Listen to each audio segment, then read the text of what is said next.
All right, next on the agenda is for the good of the cause. Board of Education encourages public participation on school-related matters at board meetings.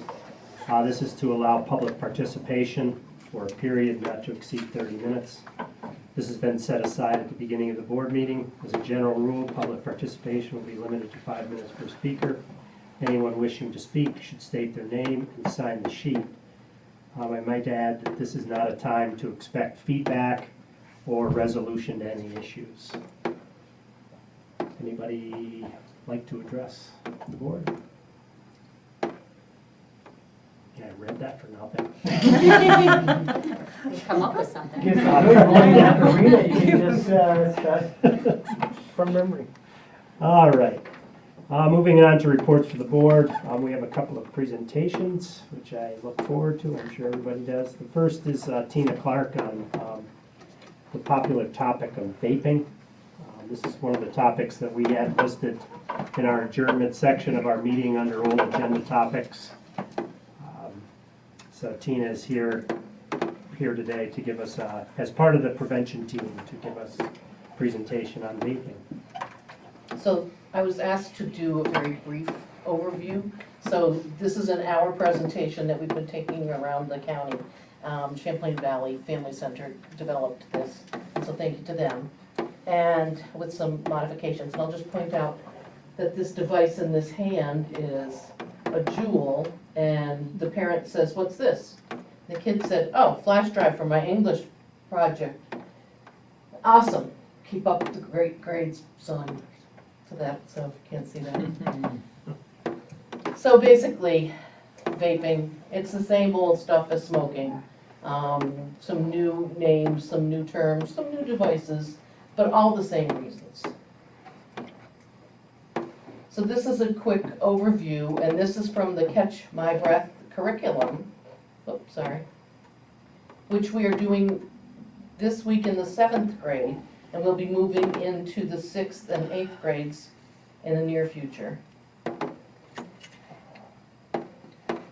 I hope we have sound. Do you have the volume up on your computer? Great. I haven't checked that.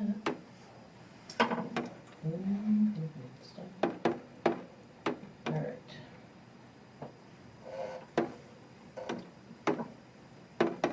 I don't use a Mac. Somebody needs to come and save me. Oh, here, volume.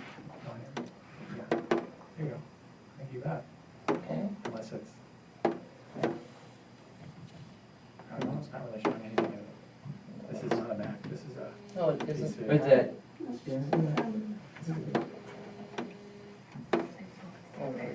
E-cigarettes is on the rise and has become the new hot topic of public health. But what is an e-cigarette really? E-cigs are also known as electronic nicotine delivery systems. There are many different shapes and styles of e-cigarettes, but no matter what they look like, all e-cigs work the same way, by vaporizing nicotine. Originally developed in China as a method to help smokers quit, almost all the major tobacco companies have either bought e-cigarette companies or set up in-house development.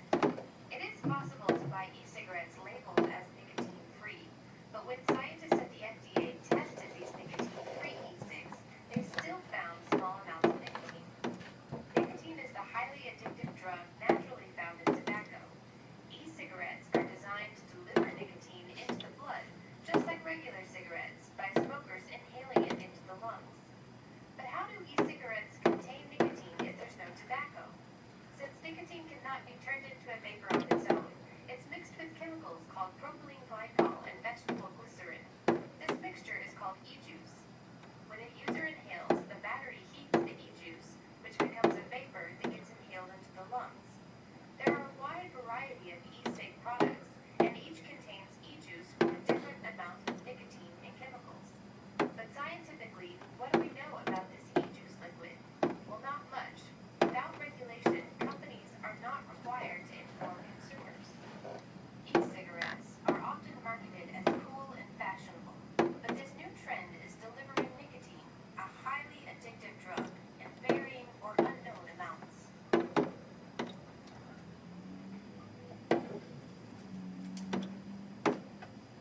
And CVS has sponsored this Catch My Breath curriculum that we're using in the middle school particularly. And every school in the country is allowed to have this curriculum for free, as well as audiovisual materials and stuff. So pretty cool. The kids are really receiving it well. This is just a quick sample of some of this culture and art.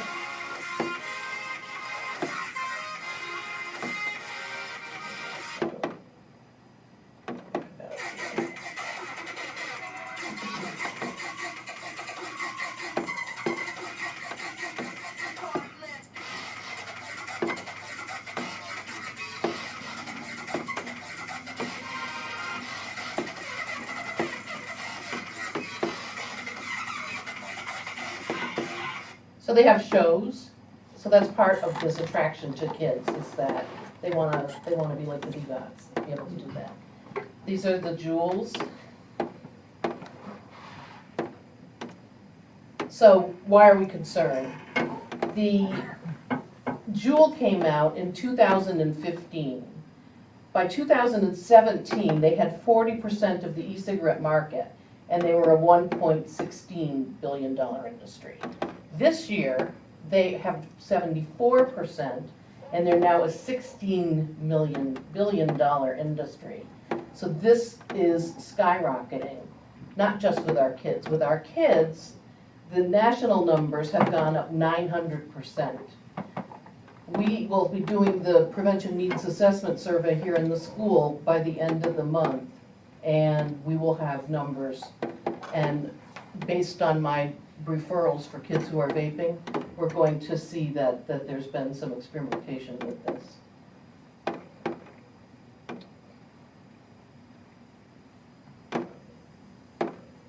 So nicotine, because of the nature of a youth's mind, they can actually become addicted quicker.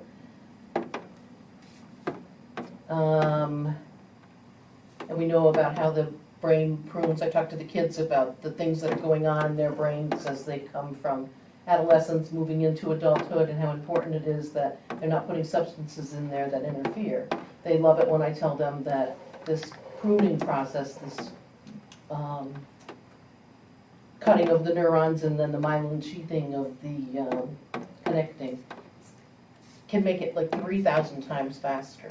And they just, it's amazing for them to think that they're doing something that can cause that future brain to not be able to have that speed.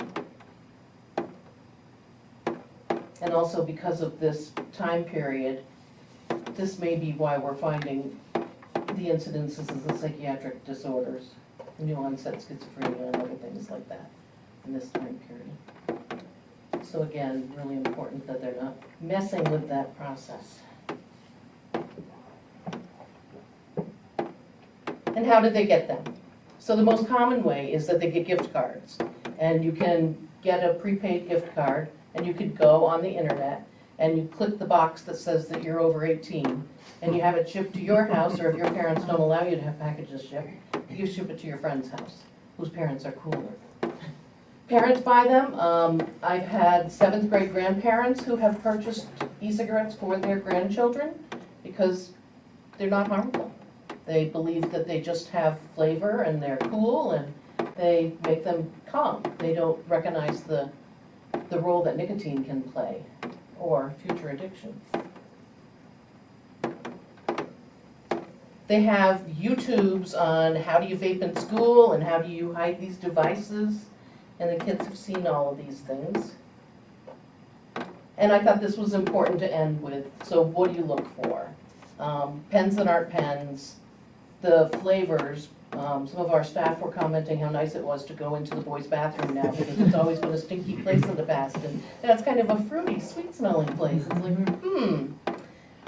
so I don't think that's true any longer. I think we've got our things under control in the building right now, but we have had quite a few referrals for vaping.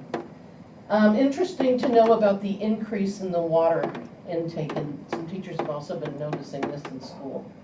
And also that some people have a sensitivity to caffeine, can have nosebleeds, and frequent trips to the bathroom, and also some of our students are always emptying their water bottles and getting fresh water because they really need that cold.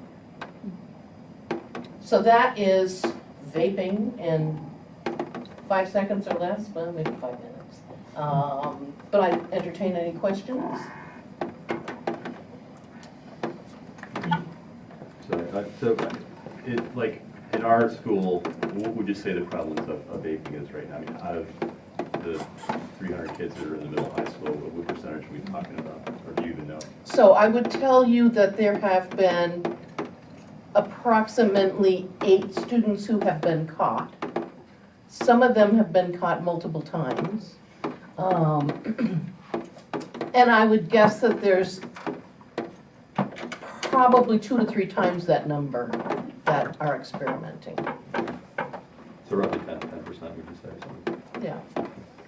And I'm hoping that that's going to decrease with the educational efforts that we're putting out there, so. Now, you said you're presenting to the middle school now. We're doing the Catch My Breath program with the middle school, with the 7th graders right now. Okay. Is there going to be an educational part for the high schoolers as well? So high school's a little bit harder to schedule. Your middle school teachers have a little more flexibility. The 7th grade team was really welcoming. We were in math today, so instead of doing math, all of the middle school 7th graders had Catch My Breath. Tomorrow, instead of science, they will have Catch My Breath. And then we'll have social studies and we'll have English. So it takes a lot of commitment on the part of the teachers to do some, like, this is a 4-session program, and it takes a lot of commitment. So what I've been doing with high schoolers who get referred is that I'm doing a harm reduction program called Teen Intervene with them, and doing the educational pieces, but not doing it to the general population. I have offered it to the coaches, and I will come in and do their teams if their teams have issues. And so that's on the table, that we may do that. No, this is just a snapshot, but do you find that it may actually work in reverse and excite some kids? Well, they like the high, the nicotine high. Well, I just mean all the cool music and you know, Well, I don't show this to the kids. oh, okay. The kids have seen this, but this is Okay. not what I use with kids. Okay. Yeah, no, I don't share the vegan stuff with them. Okay. But they share it with me, so, Yeah, true. yeah. No, I stick pretty close to my curriculum, Okay. yeah.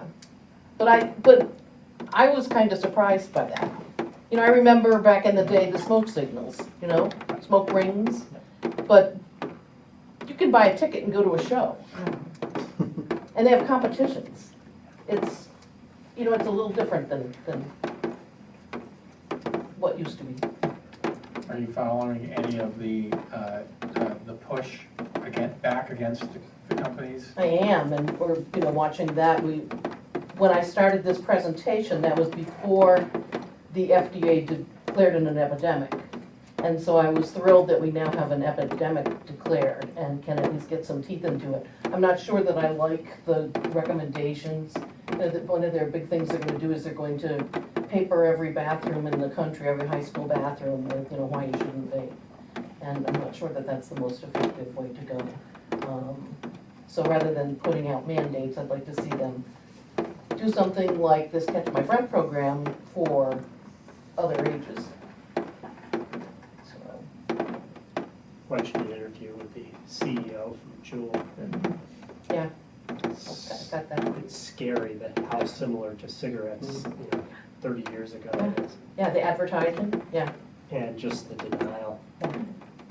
yeah.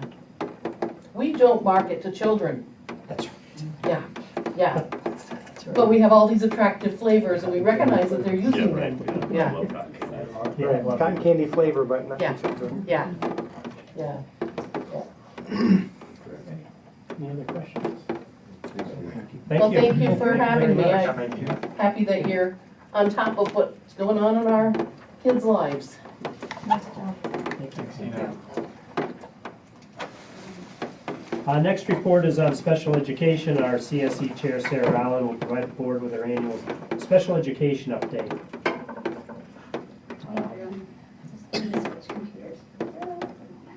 And,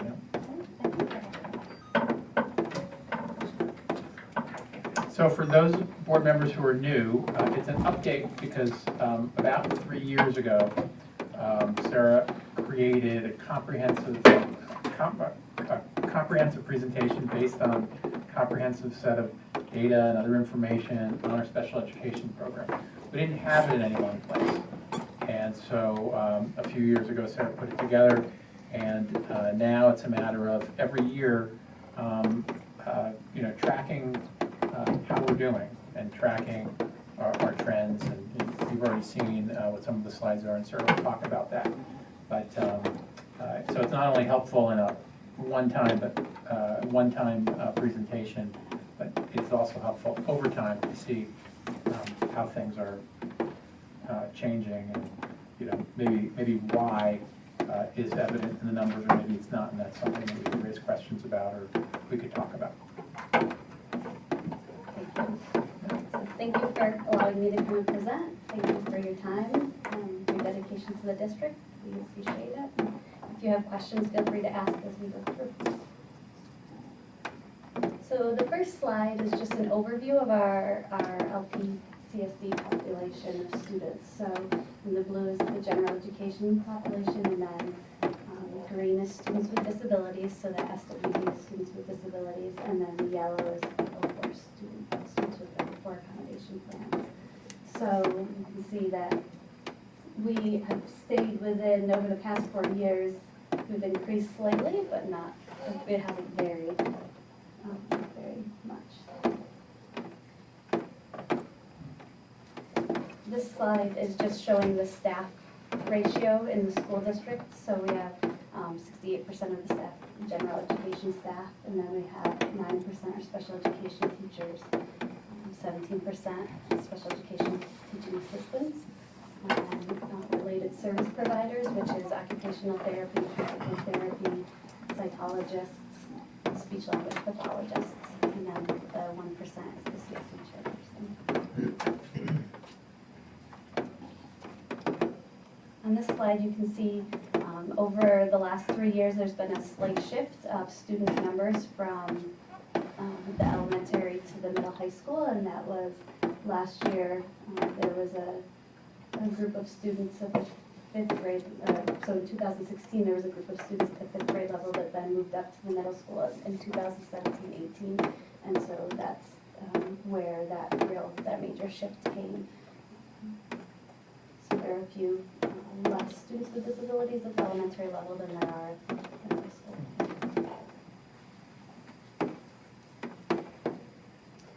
So there's a continuum of special education services, and so the continuum allows us to serve a variety of needs. We are a small district, and we do have some unique needs, and so we try to have as many pieces of the continuum in place in our district as possible.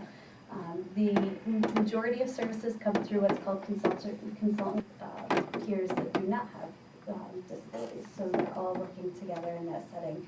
And then sometimes you might see where it says indirect consultant teacher. That means that the teacher is not going into the setting at that time, but the special education teacher is meeting with the general education teachers to discuss strategies and discuss the students' plans, but it doesn't happen in the classroom. It happens outside of the classroom between the teachers. The students aren't involved in that service other than the teachers are discussing their needs.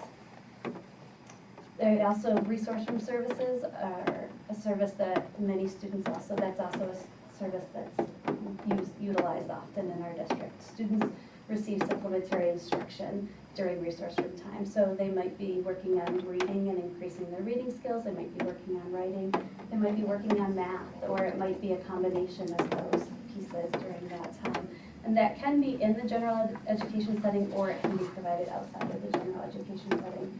But the group cannot exceed 5 students at that time. When they're in resource room, then the maximum amount of students is 5 students. So they're really getting their needs met.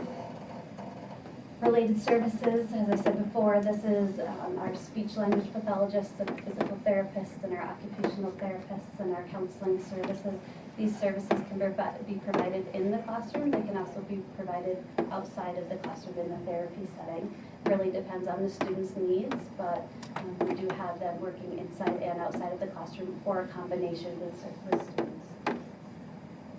integrated co-teaching services. This is when specially designed instruction is needed within the classroom, and this is when a teacher will, and a special education teacher and a general education teacher will meet and plan together lessons, and one might teach part of a lesson, and then the other may teach the other part of the lesson, but they're working together. And we do have this in certain areas. 7th grade is a team where the English is usually a co-taught English class.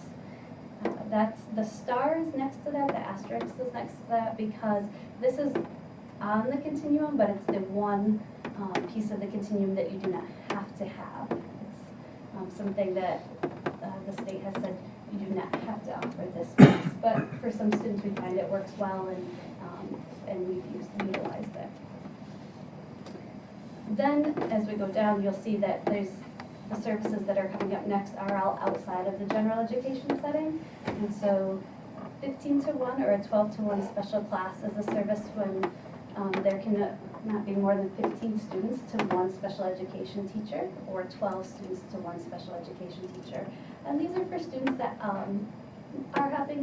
they're maybe struggling in the regular education setting, and they need a more tailored, specialized instruction. And we always look at the regular education setting first, but if that's not working, this is the next step on the continuum where they can have more individualized instruction. Because we're a small district, we also often don't have that 15-to-1. It usually is more 4-to-1 or 5-to-1, which is great for the students that are in those settings because they can really work on their skills. The 12-to-1 special class, when you see it set up like that, it's 12 students, 1 teacher, 1 teaching assistant. So that's what that structure means. And students that are in a 12-to-1 class, which we don't have any currently in the district, students that are at that level are usually having, they may have some academic, there also might be some behavioral kind of needs that are being met through that classroom. And then as it goes down, it's the same thing, the 8-to-1, 8 teachers, 8 students, excuse me, not 8 teachers, 8 students, 1 teacher, 1 teaching assistant. And those are students that have management needs that are determined to be intensive. And then the 6-to-1 are highly intensive. 6-to-1 are students that have highly intensive needs. And then there's a 12-to-1, 3-to-1, and we do not always have this component because it depends on what students we have in our district, but we do have this component at the elementary level right now. It's a special class where there's 12 students, one teacher, and then for every 3 students, there's one additional teaching assistant. So that ratio, the way it works out right now is the students that are in that classroom already have 1-to-1, so we're fulfilling that ratio in that way. But that is for students that have severe multiple disabilities. Oftentimes these students might be alternatively assessed, and you would see that they usually have many services involved with their program. So they're usually receiving maybe speech services, OT, PT, and a variety of services within that setting.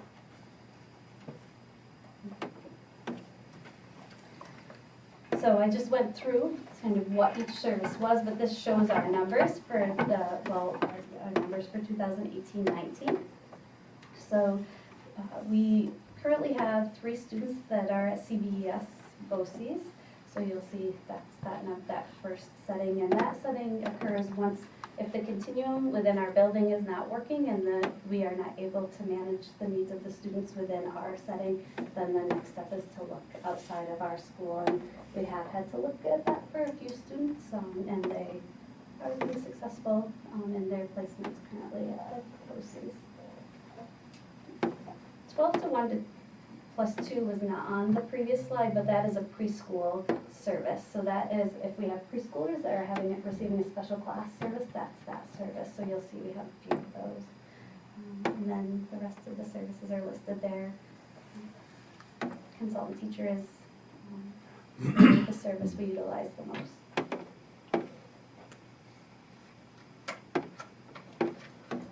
There's a disability classification breakdown. I tried to keep all the years on there that we've done this. Next year we'll probably have to bump a year, but you can see that the majority of our students have their classification as a learning disability. And then there are these are the 13 classifications that New York State allows us to use, so that's where the names come from on the side of the classifications.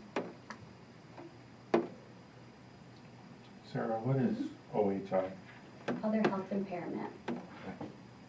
And that can be a variety of things. Sometimes students that have an ADHD diagnosis, that will be the classification they fall under, because if you look, there's nothing for students that, and you hear a lot about that, and so that really they fall under other health impairment.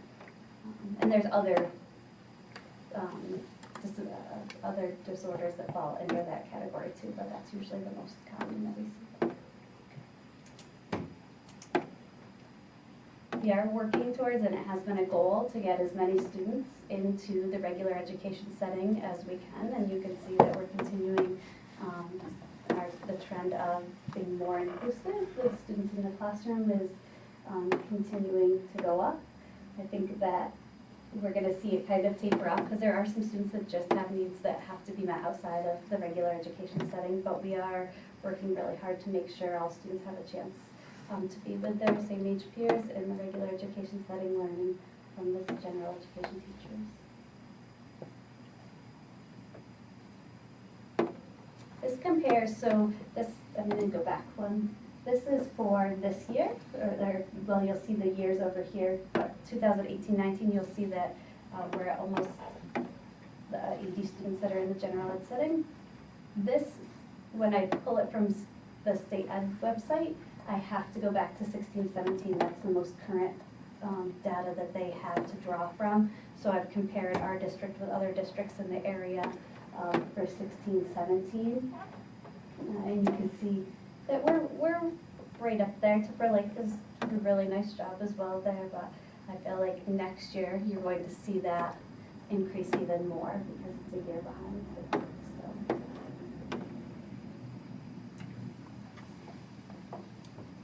And then the diploma and credential recipients, so 82% of our general education students, well, you can see the breakdown here of how the diploma and the credentials broke out, where the recipients broke out. So students with disabilities, you'll see 15% of our total recipients were students with disabilities, and 4% of our total recipients were students with 504 accommodation plans. So the diploma, I think you're all pretty familiar with. The credential is sometimes if students will receive a credential for showing that they have completed work-based learning things. So that's called a CDOS credential. It's a Career Developmental Occupational Studies credential, and students receive that if they have, there are certain regulations that they have to meet to receive that, 216 hours of work-based learning hours. So students that meet that but might not meet the diploma requirements can leave with a credential.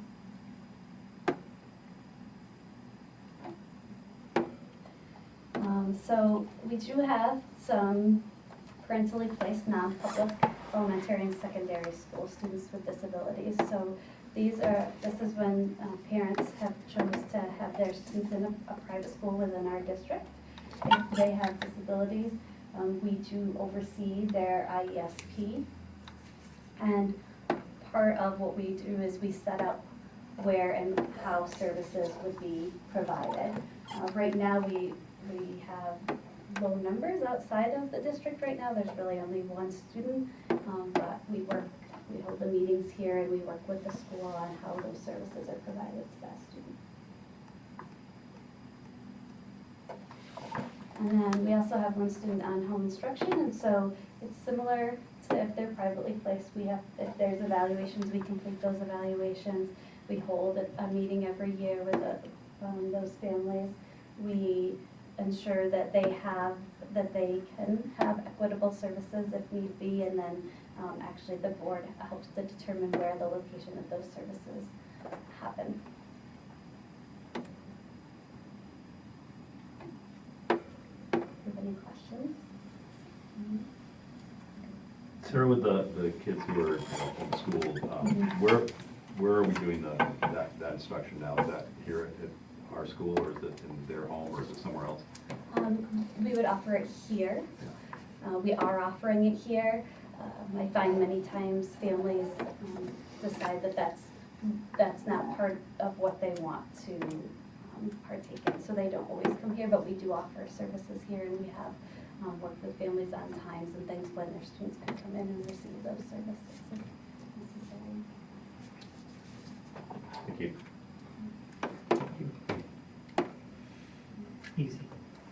Easy crowd. You know, Sarah, there's really 2 slides on there that I just want to emphasize. I think that we're all really proud of. And I think you lead the charge with these. And number 1 is that inclusion slide, where 80% of our 80 students. 80 It's students based on are number of receiving, students. are in the general education Mhm. classroom 80% of the time or more. Mhm. And then the other one is that the diploma and credential one. Our students with disabilities here graduate at a very high rate.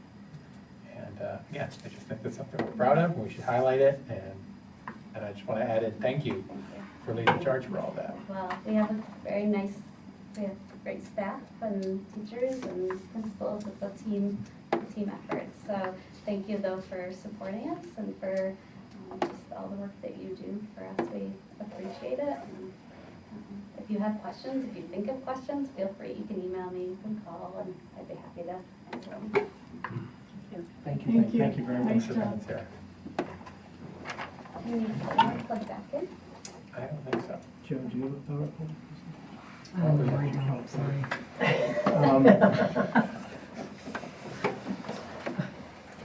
Next on the agenda under reports is the policy committee report.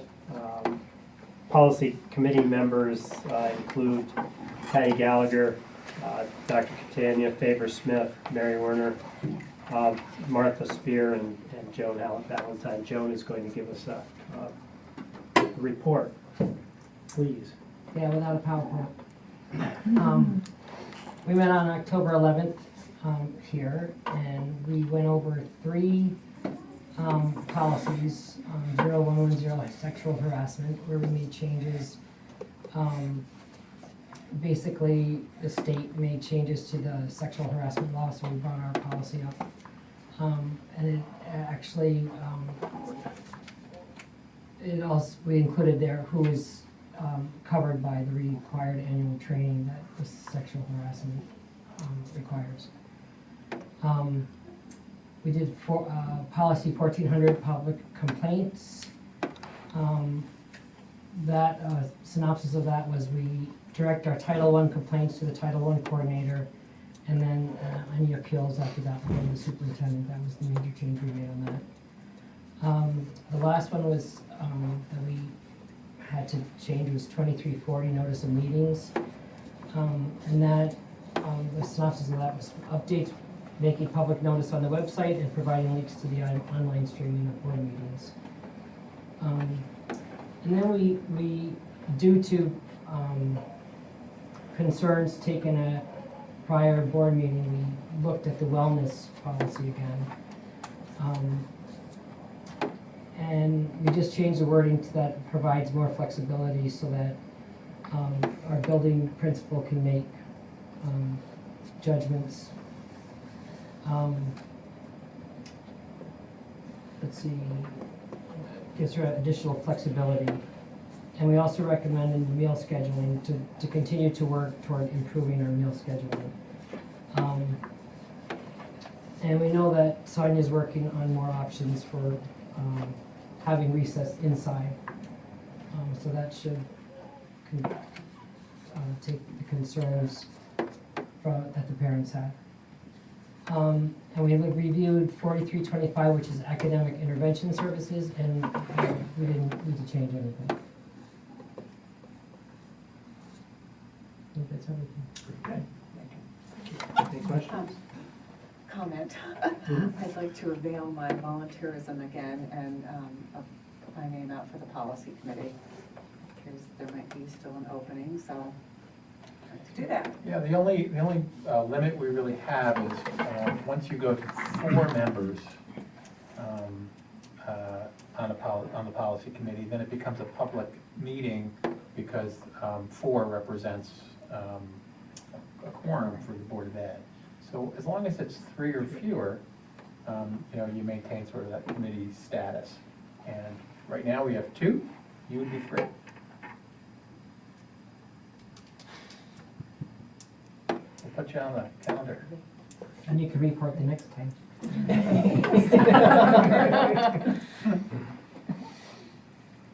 No, that wasn't so bad, was it? It wasn't that. Thank you very much.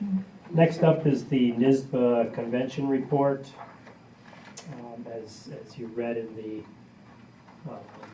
the agenda, Martha, Jeff, Liam, Roger, and myself all attended this year's NISBA conference in New York City.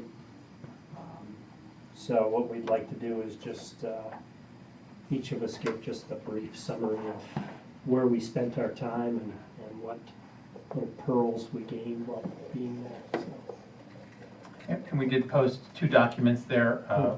Martha asked us to post the school board meeting, the musical PDF, and that represents one of the sessions. That was the Saturday session that Martha, Rick, and I sat through. And then Jeff put together the prototyping presentation, which represents your, I'll just say, thematic approach to what you attended and what you gained from the conference. If we can put board docs up, we can show it on the screen and do it that way. It might be more helpful. Why don't you get started and I'll see what we can do here. You want me to start? Okay. So, I sit on the Building Health and Safety Committee, and one of the reasons I wanted to go to this particular conference was, I think more it was a timing thing, in that we're talking about school resource officer right now, and building health and safety seems to be on everybody's agenda. I mean, everybody across the street and across the nation. If you could look at On Board this week, they talk about the NISBA conference, and page 1, delegates focus on safety and mental health. So that's was a big theme running through the conference. And so when I went there, I specifically wanted to focus on building health and safety issues and topics. And first thing I did is I reread our safety plan, and we all have a copy. And this is our district plan. This is the public version of it. It's 28 pages long. It's quite comprehensive, and it's really well thought out. Our operational plan is even thicker than this. There's additional information, and the principals have gone through these plans and actually made sort of flashcards, not flashcards, but like action cards, 1-page synopsis of these things for the teachers to use as a quick reference guide, because these are fairly complex. It's a fairly complex and multidimensional perspective on school safety. So what I try to do, and you guys can't see it, but on board docs there's some slides. And what I tried to do is take this plan and create sort of a schematic of it that you could keep in your head in terms of how this, it's right here, how this plan sort of is all put together in a graphic format, and there it is right there. So what I was thinking about when I came up with this is like a medieval castle, and the thing inside that we're trying to protect is obviously the students, and then the first layer of protection around these students is the teacher, the adults, the staff, the faculty, administrative people, the adults in the school, and then around that is the building itself, the physical building. And outside of the building you have things like law enforcement and community. And so I'll explain why I did this construct once we get a little further into this. And each of these layers have things that you can do to improve their effectiveness. But as a board, and I think as a school district in general, where we have the most influence and effectiveness is from the building walls in. So when I went to this conference, I kind of attended sessions and talked to vendors who dealt with, particularly with building health and safety. And so I just go to the next slide, Roger. You can, if you look at each layer of that diagram, there are different things that can be used to enhance it, like policy, for instance, or education, changes in protocols, technology, outside resources. All of these things can be brought into play to, I think we might be one ahead, but anyway. Oh yeah, you're right, that's right. I have an older version. And Kaizen is just it's a Japanese word meaning constant improvement, and that's how the Japanese automakers keep getting better and actually ended up beating the U.S. automakers back in the 80s because they just constantly improved. And that's what we want to do, I think, with all of anything we do in safety, building health and safety, is constant improvement. And Liam attended a few of these sessions with me. And one of the things we talked about was this concept, actually using your words, was low-hanging fruit. Things that you can do that don't cost anything that can affect health and safety. Things like, protocols about locking doors and windows, things about knowing your door numbering schema in the building. You can go to the next slide, we can talk more about that. So some examples would be like, for instance, at the community level, and these are mostly things we're already doing, it's better communication with the community through social media, through social and other media, which we do now, and we're continually improving on that. We talk about this all the time at the board level. With law enforcement, including a school resource officer, which is something we're going to talk about later. Police access to the camera system, which we have a brand new security system in both buildings. I think and the principals can probably speak to this better than I think it's really improved our ability to see what's going on. And we will, I don't know if we have yet, we've talked about giving access to law enforcement on an as-needed basis, so that if there is some emergency, they can kind of dial in and see quickly what's going on as well. And things like master keys and swipe cards and things like that for all first responders, and making sure they all work and they know how to use them and they know how the building is sort of organized, things like that. With the physical building, again, security cameras, locking exterior doors, those are policy things that you can do, technology things that you can do to increase building health and safety. At the staff level, ALICE training, and taking your ALICE training takes about an hour to do. It's really informative, and I recommend it to everybody. Medical training, things like that. And these are things we're already doing as well. And at the student level, this is one of the sessions I attended, was peer leaders within the student community, and also maybe even medical training within the student community. Things that kids helping kids is something that we talked about at the conference, and we can talk more about. So go to the next one, Roger. One of the things that drove me into this, going to this in the first place, was this school resource officer question that was presented to us by Major Reynolds a couple meetings ago, offered to us through the county for free, 20 hours a week for the two buildings, so roughly 10 hours a week in each building, a free service. And we asked a few questions. This was kind of new, and we weren't really sure what exactly that entailed and what the job description was and that sort of thing. And so I wanted to get more information just for myself and for my own edification, which is one of the reasons why I did this. So we can go to the next one, I suppose. Of course, this is the thing everybody wants to talk about. This is the thing everybody at the conference is talking about, the active shooter scenario. Intentional mass, inflicting mass damage, but active shooter is a good description. And one of the things, and again, if you take an ALICE training, one of the things they point out very quickly is this is a very, very rare event. It does not happen a lot if you look at the total scheme of things. It's kind of like an airline disaster, it's like, it doesn't happen a lot, but it really sticks out in your mind when it does. I mean, people pay attention to this. So there's a lot of talk and focus on the active shooter scenario. And I think the thing that I came away with more than anything else is, it's the thing you want to prevent, the thing you want to put all your energy into preventing, and it's the thing you have to be prepared for as well. So how does a school resource officer fit into that? How does medical training fit into that? And one of the things we talked about was stop the bleed kits. How effective are they? Turns out they're incredibly effective. They're relatively inexpensive. The training is free. I've actually downloaded some online training programs from different sources, the American College of Surgeons being one, that you can get for free. And it teaches you very quickly how to deal with bleed out situations. And it does save lives. In fact, it's the #1 preventable cause of death in America, is bleed outs. And if you're trained in preventing it, it does save lives. It's clear cut. So that's one of the things I walked away with. And yeah, you can change it. Some of the sessions I attended, so not all these were for building health and safety, but the natural helpers was kids helping kids. And one of the people in the group who was in the audience said, it's also kind of a way of seeding the student population with ideas, because they take these kids out, they train them in different areas like suicide prevention and things like that, and then put them back into the student population, kind of as to help their peers. Turns out they're more opinion and idea influencers at that level as well, not more than, but as well.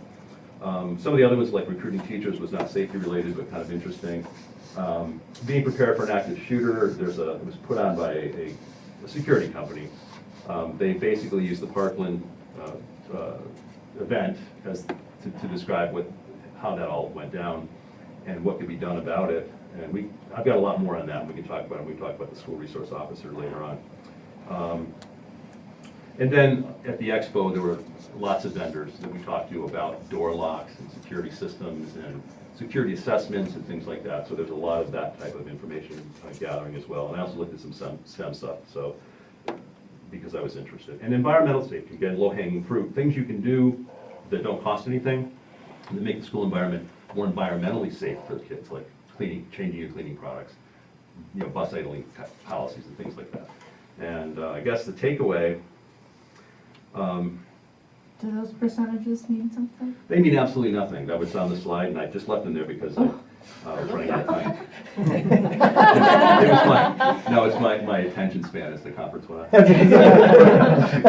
Yeah. But, yeah, it started out pretty good. But, so my opinion, again, all of this is my opinion, but it's based on information that I collected here, that our safety plan has to be our job number one in students first and foremost, which is goal number one for us as a Board of Education. And this is, again, my opinion. I think it becomes, clearly, it's very obvious that we have to be safe before we do anything else. And I think we're already doing a pretty darn good job at that, but we can always get better. And everybody in the building should be thinking, safety first. And you want to do that without making it like overwhelming, and so it doesn't become like not safety first, it's just something you don't even think about anymore. Our efforts should focus on prevention and protection. We really got to work on those rings and really enhancing those capabilities, but we have to be prepared for the worst case scenario. So a couple things, I guess this thing is, the conclusion is not really a conclusion, it's a question, but how does, should say, a school resource officer add value to our overall safety? At what cost? Not just money, but also emotional and cultural. And I guess my takeaway from all this is when I came out, after looking at all this stuff and looking at it from that perspective, I do have a better understanding of the components of our health and safety plan, and a kind of a cool way to look at it that's easy. And while I don't have an answer to the school resource officer question at the moment, I'm certainly not against it. In fact, I'm for it, but I really want to have a much clearer understanding and definition of what, specifically what the county's offering and how that kind of fits into our overall plan. And so that was my takeaway from the NISBA conference. Jeff, when you were at the conference,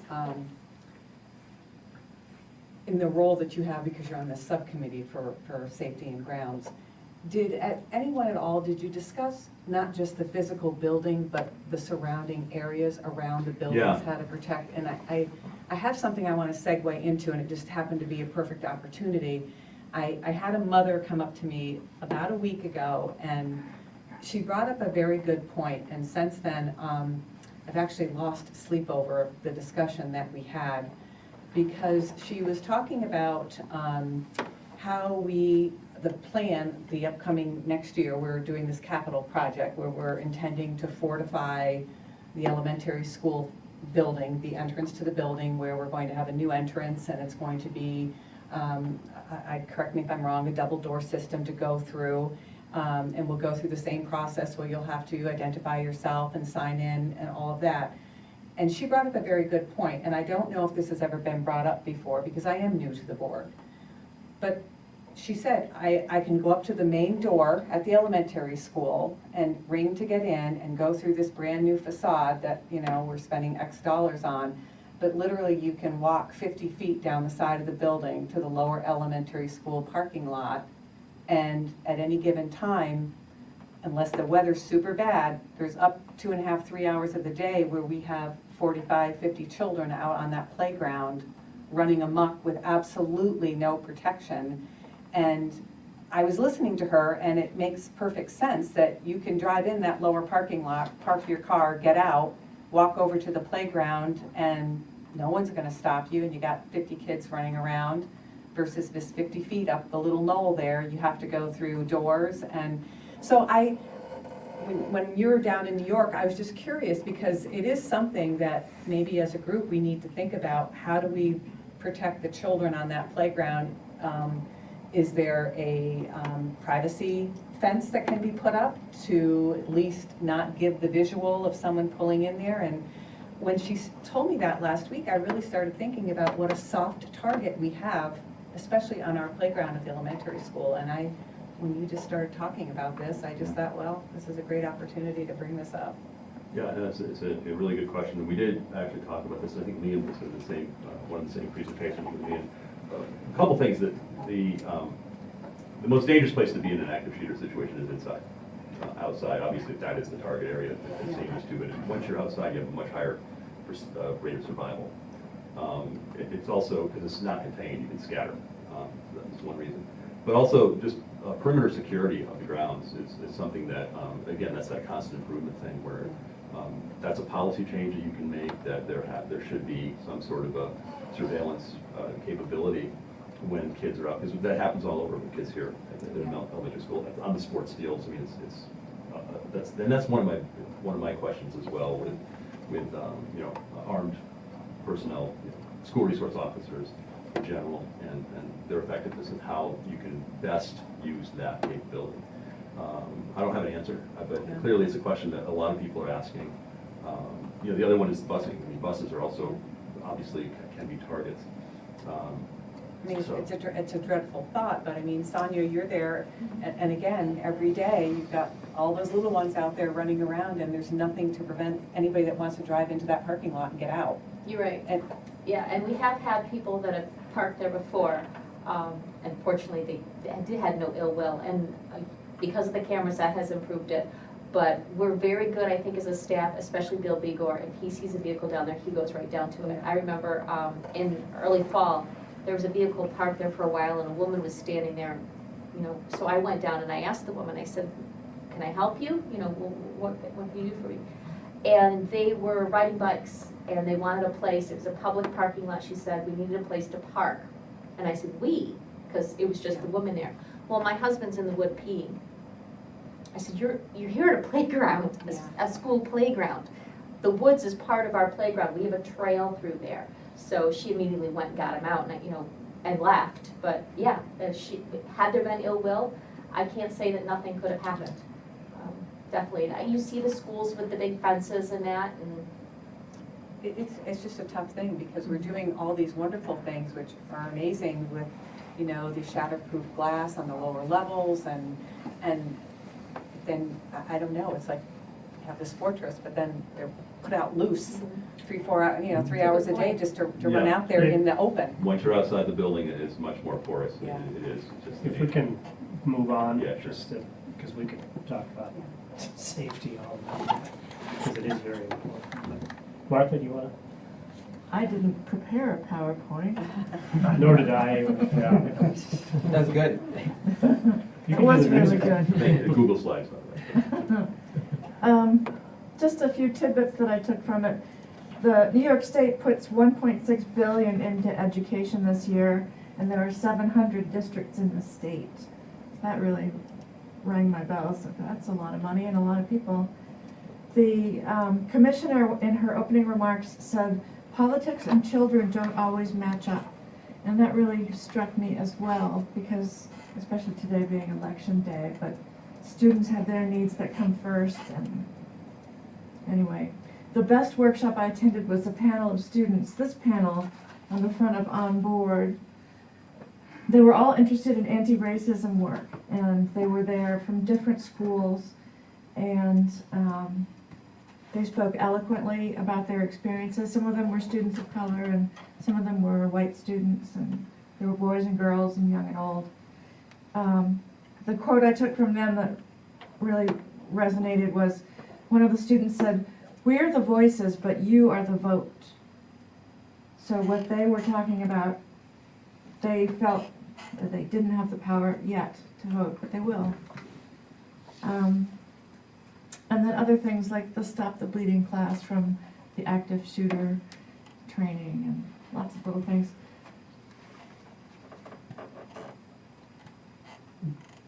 Thank you. Well, I felt like I took a lot of little bit of it, good nuggets away from a variety, broad areas. And one that, of course, I'm particularly interested in is nutrition and the role it plays in education, and with a particular focus on how lower socioeconomic groups are affected by the poor nutrition they eat, and how it seems to further that cycle of poverty. And in particular, I I wasn't aware of the role of iron and that it plays in the development of the areas of brain that are related to learning. And basically it's, healthy, so same healthy choices, lots of green vegetables and lean meats. And the importance of family mealtime and how students that have family mealtime are 2 or 3 times less likely to engage in self-destructive behaviors such as drug addiction and suicide and other mental illness, and really reinforced what I felt, that it was in fact the low-hanging fruit to improve nutrition among our students and the role that a school will play. And I am particularly interested in, my understanding is that we do not have, and maybe someone will correct me if I'm wrong, but we do not have a full-time family and consumer science teacher. And I feel that they could be a critical component in teaching students how to prepare meals, especially in the cases of where their families may not have that knowledge. What was the other takeaway? Just that it just reinforced what I believed. I kind of felt my gut was already, and what was the other? Any other little nuggets? No, I would just say it was the nutritional class that really struck a chord with me. Of course, the active shooter training did as well, but I feel that this is something that's in our face, that's happening now, and the active shooter obviously is the hypothetical. Thanks. I wanted to thank the taxpayers for supporting supporting us in going to this conference.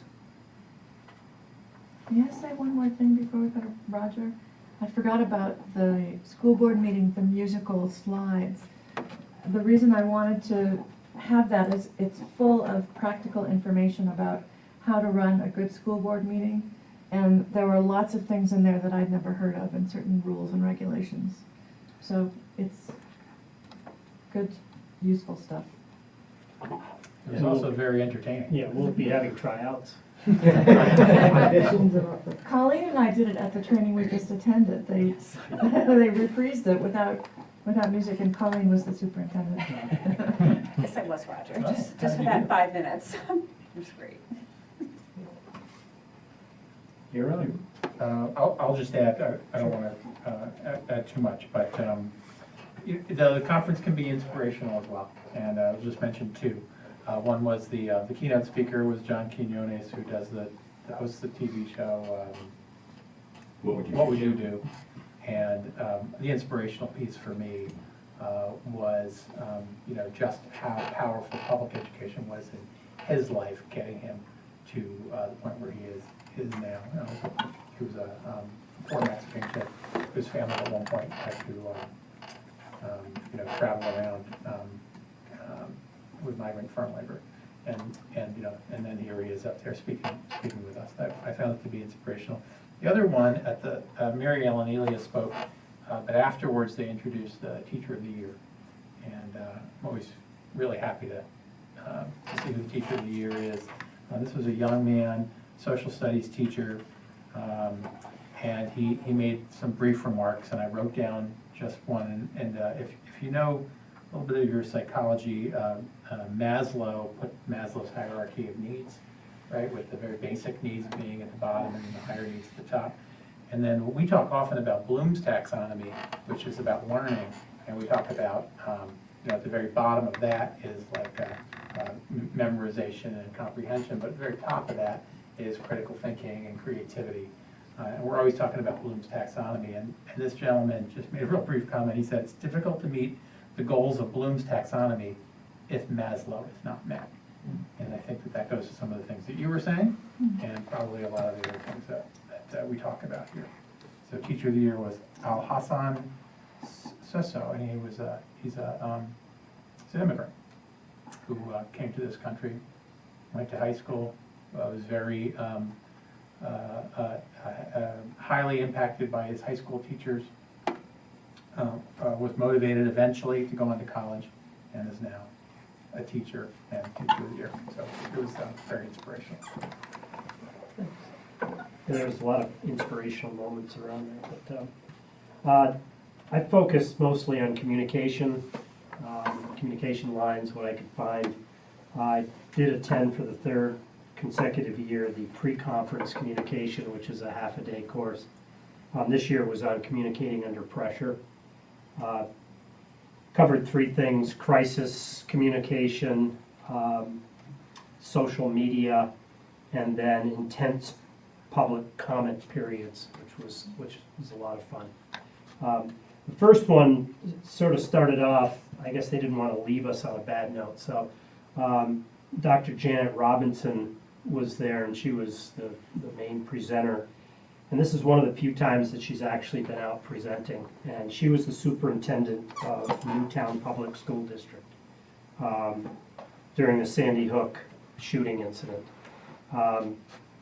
She broke down several times during it, which was hard to watch. But when she stood up there watching the newscast going off, she said it just, cascades into just bringing her back to where she was. Her message was, you can plan and you can plan, and your plan will fall apart. There is no such thing as a bulletproof plan. She said they had the best plan, and maybe 1 out of 10 things worked. Just everything fell apart. So on that, she said every school, administration, teachers, Board of Education should take every opportunity of really dissecting any incident that happens out there. See how it was handled, right from media coverage to what did they do inside the school, how did they handle things, and learn from it. And that's the only way that you're going to be successful in these tragic situations. Social media, it was on creating Facebook groups versus Facebook pages. Totally out of my element. I do not do Facebook. And they had 2 very creative young women who were entrepreneurs in New York City, owned their own businesses. They handed out iPads, and we were supposed to come up with our own Facebook groups. That failed miserably. Nobody wanted to put their information on this public iPad. So, and the last one was just intense public comment period, how to handle public comment periods. Had some great videos. If all you need to do is YouTube. School board meetings gone bad. I mean, just yelling matches between board members and the audience and teachers, and I mean, they handcuffed a teacher and they were dragging her out, and she was screaming, and the superintendent was screaming at her. It was just, anyhow. Then I attended a creating crisis communication strategies, communicating your budget to the community. Then I had the privilege of proctoring a featured session on Opioids 101, which I found out how little I knew about opioids. So that was sort of this is opioids and what to look for, and so on and so forth. I'm not sure, Roger was there, I'm not sure if you got as much out of it as I did. I sort of live in a cave, I think. But It was frightening. Very much so. So my take home is that there are so many different communication styles that we all know, and they're all unique to our community. One thing that stood out is we do a superb job of communicating our budget to the public. In fact, when they were just highlighting things that they do, it's like, we did that and more, we did that and more. So oftentimes the education is in confirmation of what we're doing. So, but I echo Liam and thank the taxpayers and the district for allowing us to go. It's a great time. So, anybody else have any questions or comments before we move on?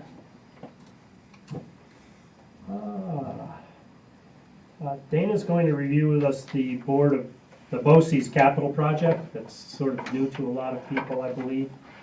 And that's going to be getting underway early in 2019. So I shared with you a spreadsheet, you can see it up there, it's one of the last things Leonard worked on, when we were able to go over this kind of plan.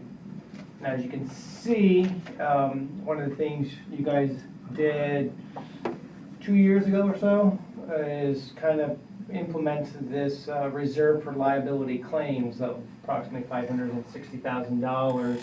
I think that was like two years ago, in anticipation of this project. So coming due in January, we have our first installment payment. So you'll see that we have one January 15th, and then July 15th of 2019, and then the third and final payment is a year later, July 15th, 2020, of approximately, all said, about $1.5 million. So the goal is to use, first and foremost, the reserve for liability claims and pay out of that as much as we can. And then the rest of it coming from the unassigned fund balance, and that was one of the reasons over the last couple of years you guys have allowed it to creep up over the 4%, again, anticipating that this bill is going to be coming due. So you'll see with 3 payments by July 30th, 2020, our fund balance, if it remains unchanged, will dip below that 4%. But you guys knew that 2 years ago as you planned for this. But this is the plan going forward. Our November BOCES invoice will include the first payment, but it's actually not due until January 15th. So this is what will be, how we're going to be paying for it over the next year and a half. Any questions?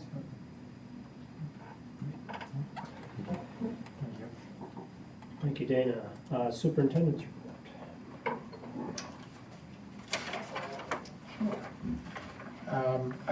I thought I would give you a overview of things that are going on in the district and what's happening and what's to come.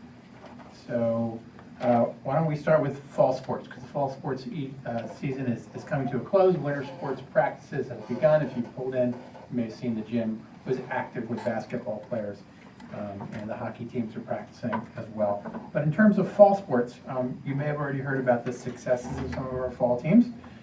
This past Friday, our boys and girls cross-country teams both finished first in their section, and that qualifies them to compete in the Class D state meet, and that is Saturday in Long Island, Macomb State Park. So that's very exciting. The boys are on a streak of sectional victories. This is their 4th or 5th in a row. However, the girls, this is the first time they've ever reached this point. As a matter of fact, they did so by beating Seton Catholic and breaking their consecutive championship streak of, I don't know, 20-something years. So it was very exciting. So anyway, good luck to those teams this weekend. But that's not all. The girls volleyball team also won its sectional championship on Saturday, I'll say late Saturday night, as the matches went long and they rescheduled the matches, the location, and had to move it back in time. So our girls were playing starting at 9 o'clock at night, but that didn't seem to stop them. So they beat Northern Adirondack in a four-game match, and that qualifies them for regionals, which are going on, or they're going on right about now. Right Yeah, now, right about Gloversville. now. Yeah, and they're in Gloversville. So best of luck to them. And really, congratulations to all of our fall sports teams. Tomorrow night is the celebration, the fall sports recognition ceremony. That's at 7 p.m. in the auditorium. So our fall sports are coming to a close, but with some excitement. This is also the week for the Adirondack Youth Climate Summit, and that's taking place at the Wild Center in Tupper Lake. This is, I believe, the 10th year of the Climate Summit. The summit began, it was developed by one of our students, Zach Berger, who put this together as part of his senior project. It has taken root and taken off. So the Youth Climate Summit not only is incredibly vibrant here in our region, but it's spread throughout the state and throughout the country. So there are a number of youth climate summits taking place and overseas as well. And that we had a part of playing in that, which is very exciting. Yeah. But in terms of what it is, each year we send teams of students and teachers, as do 25, 30 other schools and colleges, and they spend 2 days at the Wild Center. They participate in presentations and workshops that are designed to help students learn about and create climate action plans for their school districts. So our students, they do that, and they not only attend it, but they often help organize it. And then they always come back with a plan to present about what we can do here locally to, address climate issues. Many thanks to our science teacher, Tammy Morgan, who tends to spearhead this annual event. Other things. Another exciting thing at the elementary school, on Thursday, there's a guest author, Chris Grabenstein, coming to the school. He is the author of Escape from Mr. Lemoncello's Library, and also the Library Olympics. And so he is coming to the elementary school. Grades 3 through 6 will meet with him for a presentation, and he'll be working with our 5th graders on their fiction writing. So this author only visits a few schools each year. Our reading teacher, Laura Coffin, wrote a proposal for him to come, and we were selected. So thanks to Laura for that, and very exciting event happening over in a couple of days at the elementary school. Other things going on next Monday, we're off for Veterans Day celebration, so no school for students next Monday. Also on Thursday, we have a half day for students, so that for the remainder of the day, parents are invited to participate in what we used to call conferences, but we now call homeschool connections. So that will be going on next Thursday, the 15th. And then Friday and Saturday of that week, so it's next Friday and Saturday, is a big event for music, and that's the NISMA Area All-State Festival. This is when students from around the region gather. They are guided by guest conductors, often from universities with strong music programs who come to our region. They prepare our students, regional students, and then they perform on Saturday with what is usually a pretty spectacular concert. So NISMA is, I believe it's the 16th and 17th of November.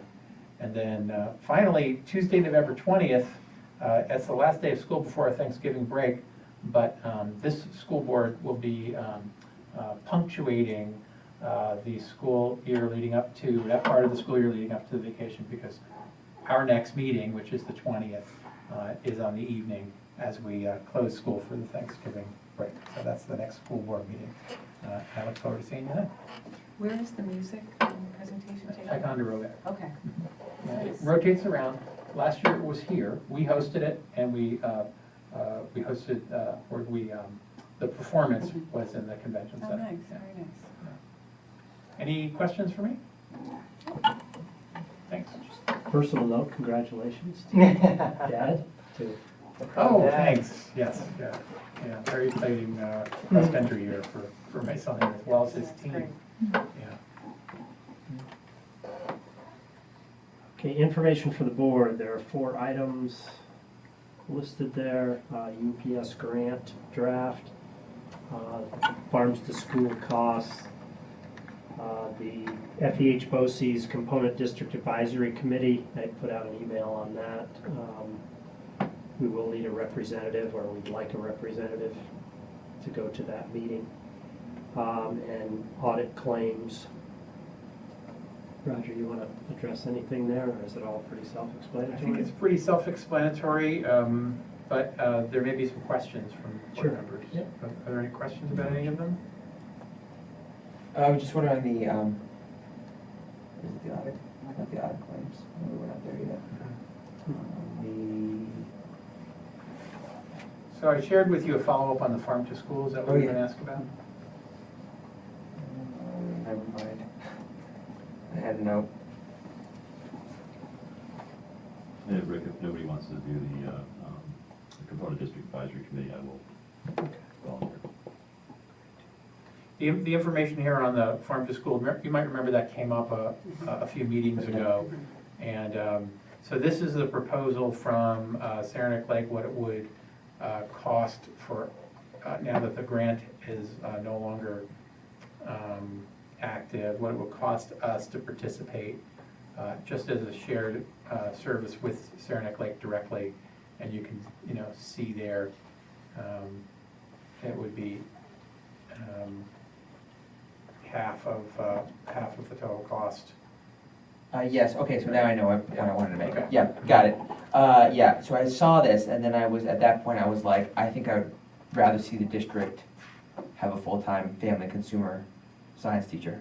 Yeah, I should comment on that.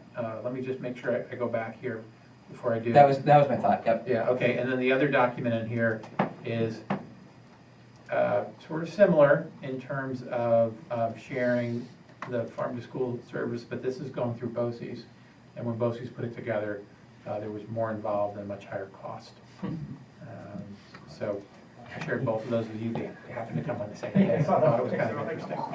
So getting back to your comment, Liam, about the family consumer science teacher. We don't have a family consumer science teacher at all right now. What we do have is a teacher who has been regularly teaching the 6th grade class. We used to teach family consumer science to the 6th, 7th, and 8th grades, and we also used to have a full-time family consumer science teacher who taught half middle school and half high school electives. When she retired, the district rehired her half-time. So the electives of the high school were lost, the middle school courses were continued. When she retired the second time, we proposed and the board approved a budget item to fund the half-time position, not a full-time position, but the half-time position. And we were unable to do it. So we were unable to fill the position because we could not find one candidate who was certified and qualified and interested in the position. So I agree with you. And it was a discouraging reality that the state is very low in certified family consumer science teachers. So even though we were willing to at least commit half, half the cost or the cost of half-time teacher, there wasn't one person. Even people who were potentially willing to take additional coursework, take the position in an uncertified way and do additional coursework. In the end, they did not accept it either. So we were unsuccessful. We weren't able to make it happen. And so maybe at budget time we can revisit the topic and see if there's a way to go forward. Roger, do you think part of that was because it was only a half-time position? Absolutely, I think that's part of it, but it's not the whole thing, right? Because the fact is that all districts have found that this position, along with industrial technology, is a high shortage, high need area. So our experience wasn't unique. We contacted the statewide association. Statewide association couldn't provide us any recommendations. We contacted colleges and universities, and there wasn't anybody there. We would have been flexible probably, but we really we didn't get a bite. Yeah. Anything else on those items? Thank you. Linking goals for the agenda items. I think leadership on number 4, just from the group of you going to New York, and also students first and foremost.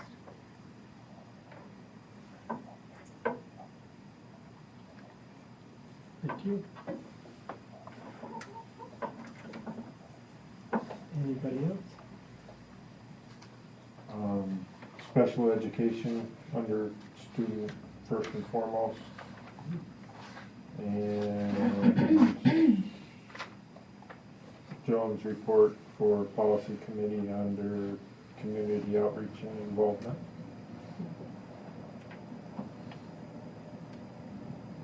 The BOCES. What about- Under finance.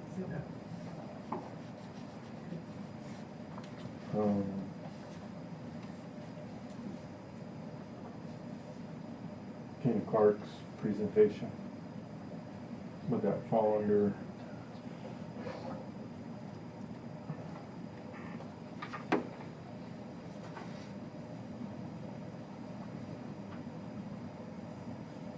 I don't know, would that be under students first and foremost, or not? Certainly could be, based on what she's saying, sure. That concludes my list. So anybody else have any? Here are the goals if you need them. Strategic goal 1, students first and foremost, education, community outreach, leadership, and technology, and finance.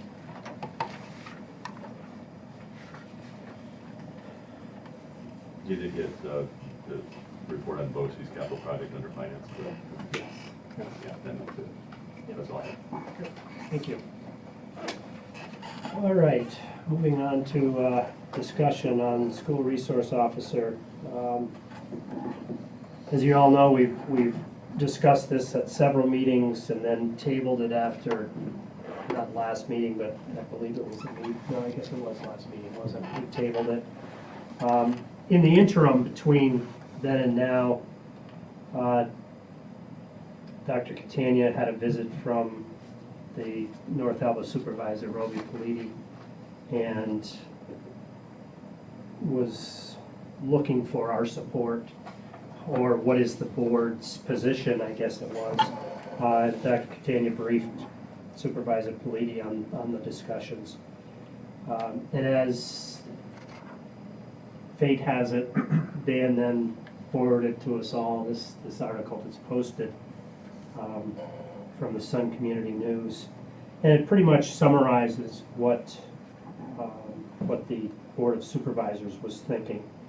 Under Sheriff Major Reynolds' proposal, you all know what it is.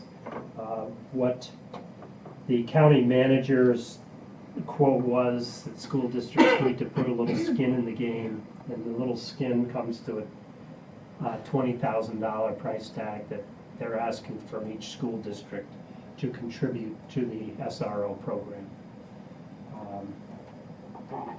So with this coming to a vote, or coming to a head, I believe it's September 15th, or November 15th, excuse me, it's timely to put this back on the agenda, and hopefully we can vote on it if we feel it's time. Roger and I met just briefly, and we put a phone call into Major Reynolds, who reiterated the fact that his plan is to have uniformed deputy sheriffs in the school system. Part of their uniform is a weapon. He stated that all the weapons are triple secured. You just can't take one snap and get a pistol out. It takes quite a bit of effort. He feels, and in my research, that's what an SRO is. They're uniformed people that are armed. If you take away their arm, their protective device, which is a pistol in this case, you're taking part of their uniform away and their effectiveness. So, what I'd like to propose, and certainly open to anything, but if we start, at Jeff and just go around the table and each of us just gives our input, gives our thoughts, just 3-4 minutes, whatever, or less, and then open up the discussion. I'm not sure if the three of you have anything to add or would like to. Okay, good. It's, I would like to, unless any other board members have an objection, open it up to, include the three of you Absolutely. in the discussion. Sure. So, Jeff, you want to? Yeah, so, and as you know, I've been looking into this kind of extensively, and, the active shooter intentional mass casualty event, same thing. And probably most people know this, but there have been school shootings in the U.S. since the 1800s, 1 to a year. And with the exception of the University of Texas in 1966, the clock tower shooting in Austin, which a movie was made about it, there really hasn't been anything of the scope that there is today. And that all kind of started at Columbine in 1999. I just chose some examples of some of these events, and Rick pointed out, you need to look at this stuff if you're going to learn anything. And one of the things that I think that Rick said, and I think it's pretty clear in what I've seen, is there's going to be no plan that's going to be perfectly effective and maybe not effective at all, but I'm just going to go through a couple of these and just give you some background. And this pertains specifically to a school resource officer, whether they were there or not. So Marjorie Stoneman, Douglas High School, Parkland, Florida, February 14, 2018. Number of deaths, 17. The SRO was Scott Peterson. He was armed. His quote was, "There wasn't even time to think, it just happened and I started reacting." He's being called a coward, only he knows for sure what actually went down.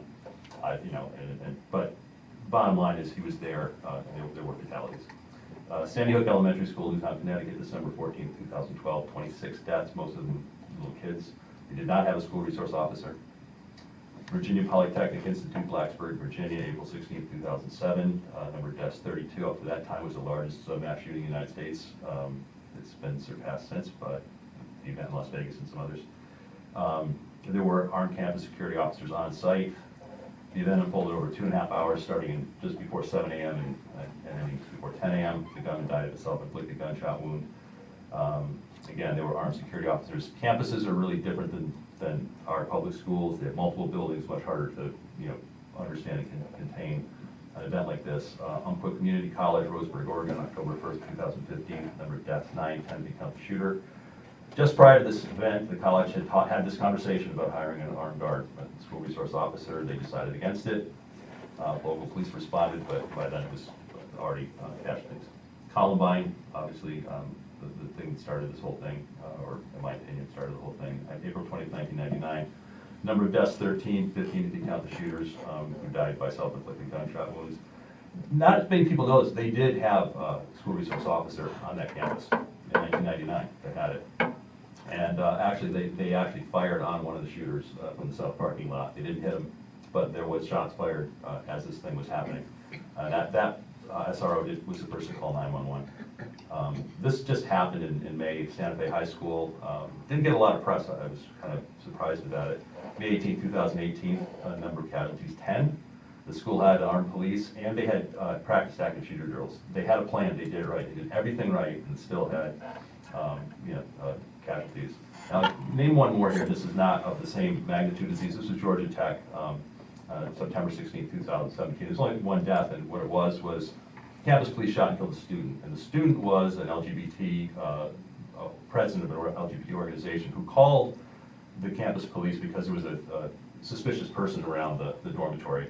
And the guy went out with a multi-tool to investigate. When the police showed up, he was the one they encountered, and things escalated, and he ended up getting shot and died. So the question, I'm going to take a little longer than 3 minutes, but I'm just going to put it all out there. This question is, how many lives have school resource officers saved? And you can't answer it because there's no way to measure it. All of them.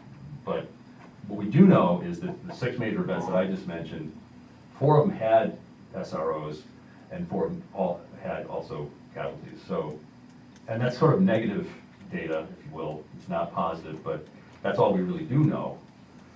What we do also know is that active shooter events are extremely rare. From Alice Training and other sources, it is a rare event. We also know that stop bleed kits or full trauma first aid kits are fairly inexpensive and effective. That's from the American College of Surgeons. I think it's the Harvard conference. It's one of those. Anyway, and the training is free. So that's something as part of our plan we should be looking at.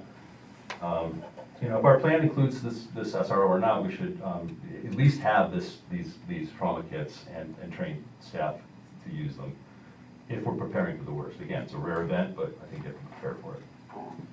Neither of these things are solutions. SROs are not a solution. Stop the bleed kits. They're just much bigger, diverse, multifaceted safety plan. And the goal is there to protect the students and the adults in our buildings. That's what we're trying to do. And I think our plan really should be 0 breaches, really hard to do, 0 injuries, really hard to do, 0 deaths, that should be definitely the goal, and, you know, I think there's a lot of industries that have the same issue, airlines, building bridges. Airlines don't say, you know, we can handle one in, you know, 50,000 crashes. They shoot for 0, and they train for that event, and, you know, it's worked. I mean, Sullenberg landed a plane in the Hudson River and saved everybody because he was trained. Doesn't happen a lot, but in that case it worked, so I think we have to. I'm not gonna go over this, but if anybody's interested, I have 13 questions I would like answered about what this job is. If anybody would like me to read them, I'd be happy to. Or we can, I can go, okay. Let's read it. Sure, okay. So, who does the SRO report to? So he would be, I think Rick and I did follow up so that we would have some answers. Yeah, sure. It's a deputy sheriff who report to the sheriff. To the sheriff, okay, so the sheriff is that's the report. What's the job description? Okay. Initially, this was offered as a free service. Now we're being asked to pony up $20,000 a year for this free service. We were told there's $400,000 in their budget for the service. Clearly, it's going to cost more than that, and they're looking for us to contribute. I don't have a problem contributing, but I do want to know some of these answers. Is it legal for us to even pay a county employee with school funds? Can we do that? I don't know if anybody's asked that, but it just kind of came up. They're already being paid by taxpayer dollars in the first place, and now we're. Yeah, I mean, there's plenty of school districts that contract with other organizations, and that's what we would be doing. But it's a public entity that we're contracting with, so it'd be like us donating money to the Lake Placid Police Department for protection. What training is required? What training do they have? What vehicles will they be driving? Are they driving a sheriff's vehicle? Are they driving a personal car? You know, they're going to be interacting with students. What training do they have in that? I mean, some of these, they're saying these are going to be COs, essentially corrections officers. They're going to be doing this mostly. They know how to deal with inmates. I'm not sure that skill set applies to students. To that, they'll go through SRO training. Okay. And I know there's that organization And that's then available. he's assured us he's handpicked these people based on interactions. Where in the buildings will they be stationed, if anywhere? I see them all over. Okay. I don't know. What hours will they be available? Because right now, we're talking 20 hours a week.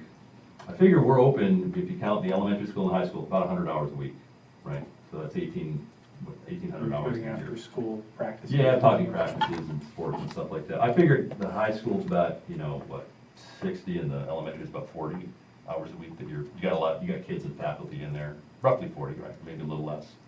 8:30 to 4. Yeah, we have Usually not by faculty 4. there probably, I would say, from 6:30 until, depending on meetings and stuff like that, regularly, 4:30. Yeah, 5 o'clock. so if we said 40 hours a week, it's fairly accurate in terms of a lot of people in the building. Here it's more, quite a bit more. So say 100 hours between the two schools, which means we're getting 20% coverage. And I was talking to my daughter about this on the phone today. I don't know why, but she said, that's kind of like having your smoke detector work, 4 hours a day at random. How comfortable are you gonna feel? See, that's a pretty good analogy. Mind if I use it? So there we go. Yeah, and it's random. Yeah. And she may be here from 8 to 11 on a Thursday, and then, Yeah. 2 to 4 on a Wednesday. So I think the whole idea is the school resource officer does more than, does more than just protect with the gun, but interact with the kids. They teach, they get to know the kids, the teachers, and that's part of what their, I guess, arsenal is getting to know the kids and getting feedback from the kids and cutting things off before they get started. So I got 4 more. Yeah. So, okay, so in an active shooter situation, what are they authorized to do? And what is the escalation protocol? Do they call 911 first, they wait for backup? I mean, these are questions that will get asked if there is ever an event. My understanding, and I can't say it with 100% certainty, is that because they're police officers in the school, they would respond just the way any police officer would in the school. And that's really what they were saying to us, was that, we're not hiring a retired guy to do something different. This is a police, right? Isn't that what he was saying? This is they're gonna be a deputy sheriff. They're gonna be somebody who acts as a police officer in the school. So whatever a police officer would do, including responding in whatever way. Which kind of leads to my question when Major Reynolds was here. And so suppose there's a situation where they're in high school, they suspect there's marijuana in a locker. what's the escalation protocol in that situation? Is that part of what they're there to do? Is that part of their job description? And I don't know the answer to that. I don't have an opinion about whether it's right or wrong, I just don't know. Well, there is, Jeff, just, I'm sure most of you saw your Nisbet Eclipse today. There's an example on there, Oswego student arrested by resource officer. So it just lends one to believe, are they on occasion perhaps overstepping their bounds within the school? I mean, that is a concern of mine, is that, I don't know, I'd like them defined. That's my whole point. I'd like those parameters in writing so we know exactly what we're giving $20,000 toward this resource. Again, I don't have an issue with this concept. I think it's a great concept. I don't understand this particular one that's being presented to us. I don't understand the scope of it. And I guess finally, you know, and I won't go into I won't say anything about the political aspect of this, but there's another part of this that to me is really obvious, and this is this whole, like, you know, full trauma, stop the bleed kits and the training that goes with it. That's low-hanging fruit, if there ever was one. I mean, that is relatively inexpensive and equally proven to save lives. So if there ever was, it doesn't just happen to be an active shooter, it could be a hockey game, it could be an accident, it could be anything where there's a serious bleed-out situation. If we have the ability to deal with it, lives can be saved. So there's something where we can. At our second safety team meeting on Thursday, we did have a sample of the Jacobs kit. You remember the Yes, production of the Jacobs yes, kit, no, which it's is a what stop got the me on bleed that. kit. And we also had our ambulance. Yeah. Mike Marshall was there from the ambulance, and he was familiar with the Stop the Bleed initiative. Sure. And so we did talk about, No, I was there. you know, yeah, Right. getting the kits and implementing the initiative. Right. Yeah. So those are my questions, and they're more like, you know, I'm not against it, but tell me what it is. That's what I don't know. And that's why I wanted to put that. I'm sorry it took longer than 5 minutes, but those are my concerns. Joe? Well, mine will be a lot shorter. I feel personally that I don't know enough about what this job is going to entail to make an informed decision. My questions that I had is, you know, where is the money gonna come from? We have 2 buildings, so my concern is like how many hours are gonna be spent here, how many hours are gonna be spent there, and then, I just feel it's not enough. If we're gonna do a school resource officer, I feel that we should do it and not take a part of it. My question was, what are they doing during the day? Are they gonna have an office? How are they gonna be involved with the kids if the kids are in class and stuff like that? What hours were they gonna work? And one of my questions is, would it include, events? Like, you know, would they be here for, you know, home games, or is it just in the building, or is it gonna be outside the building on our fields and stuff? So, those are questions I have. I guess there's a lot of what's. Yeah.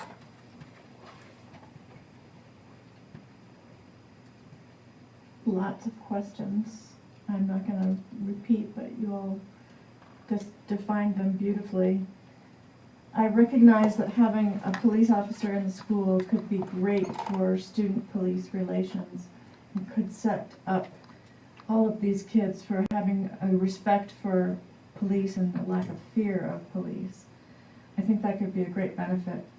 But every time I imagine this, seeing a police officer here with the gun in the pocket, something about it, I just react viscerally against it. So that's how I feel.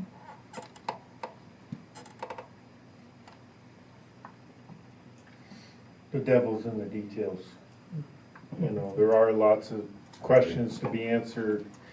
You know, I agree. The concept of the kids dealing with the police officer would build respect for them, but there's a lot of questions that we need answers for.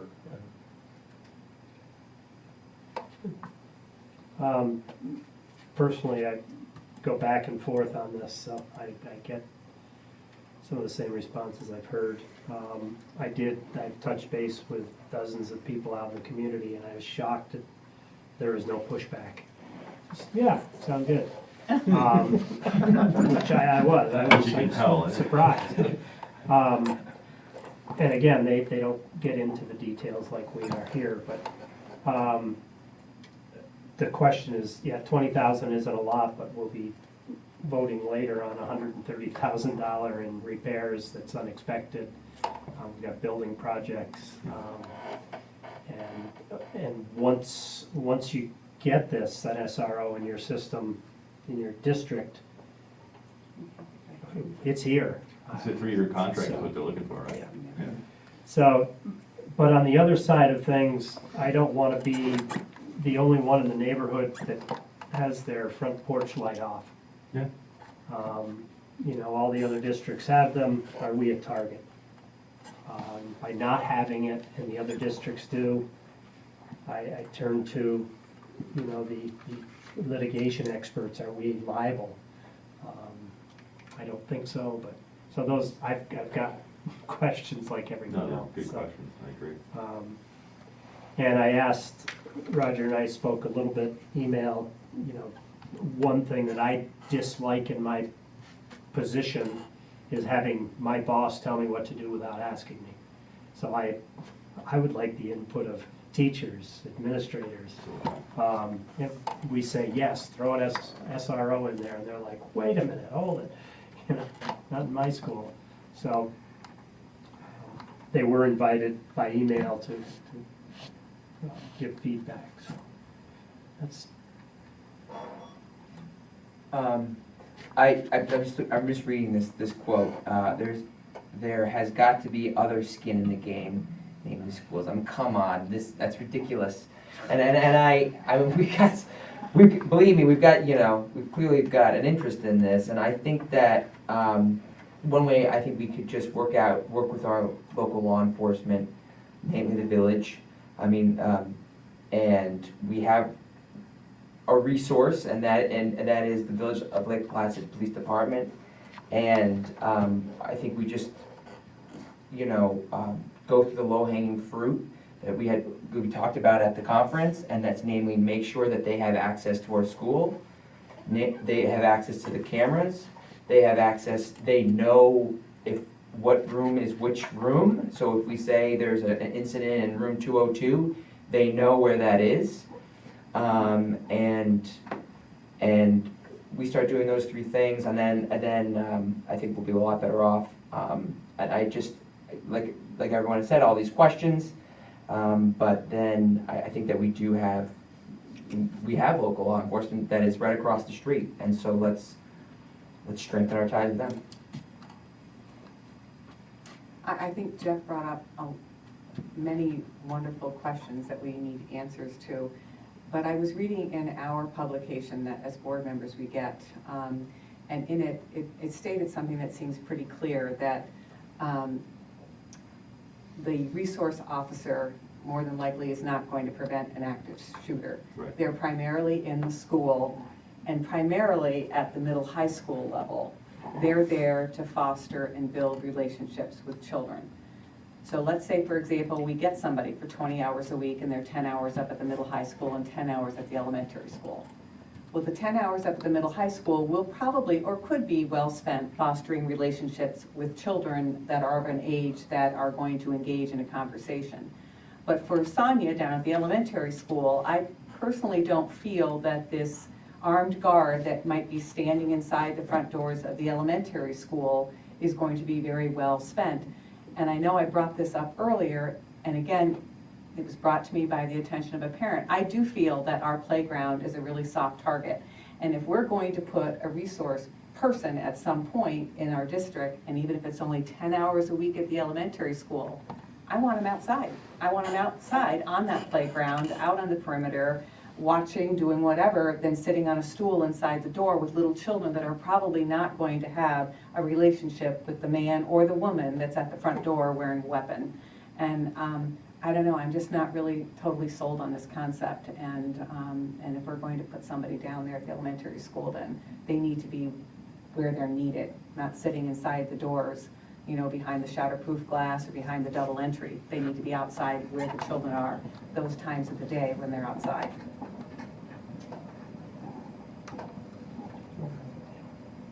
Any comments, feedback? I have some questions.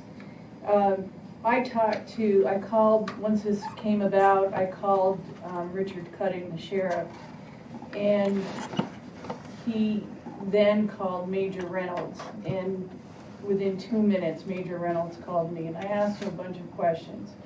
He said he had $400,000 in his budget, that there would be no monies required by the school, that he was going to take 6 officers out of his system, the ones that drive the prisoners to another facility, and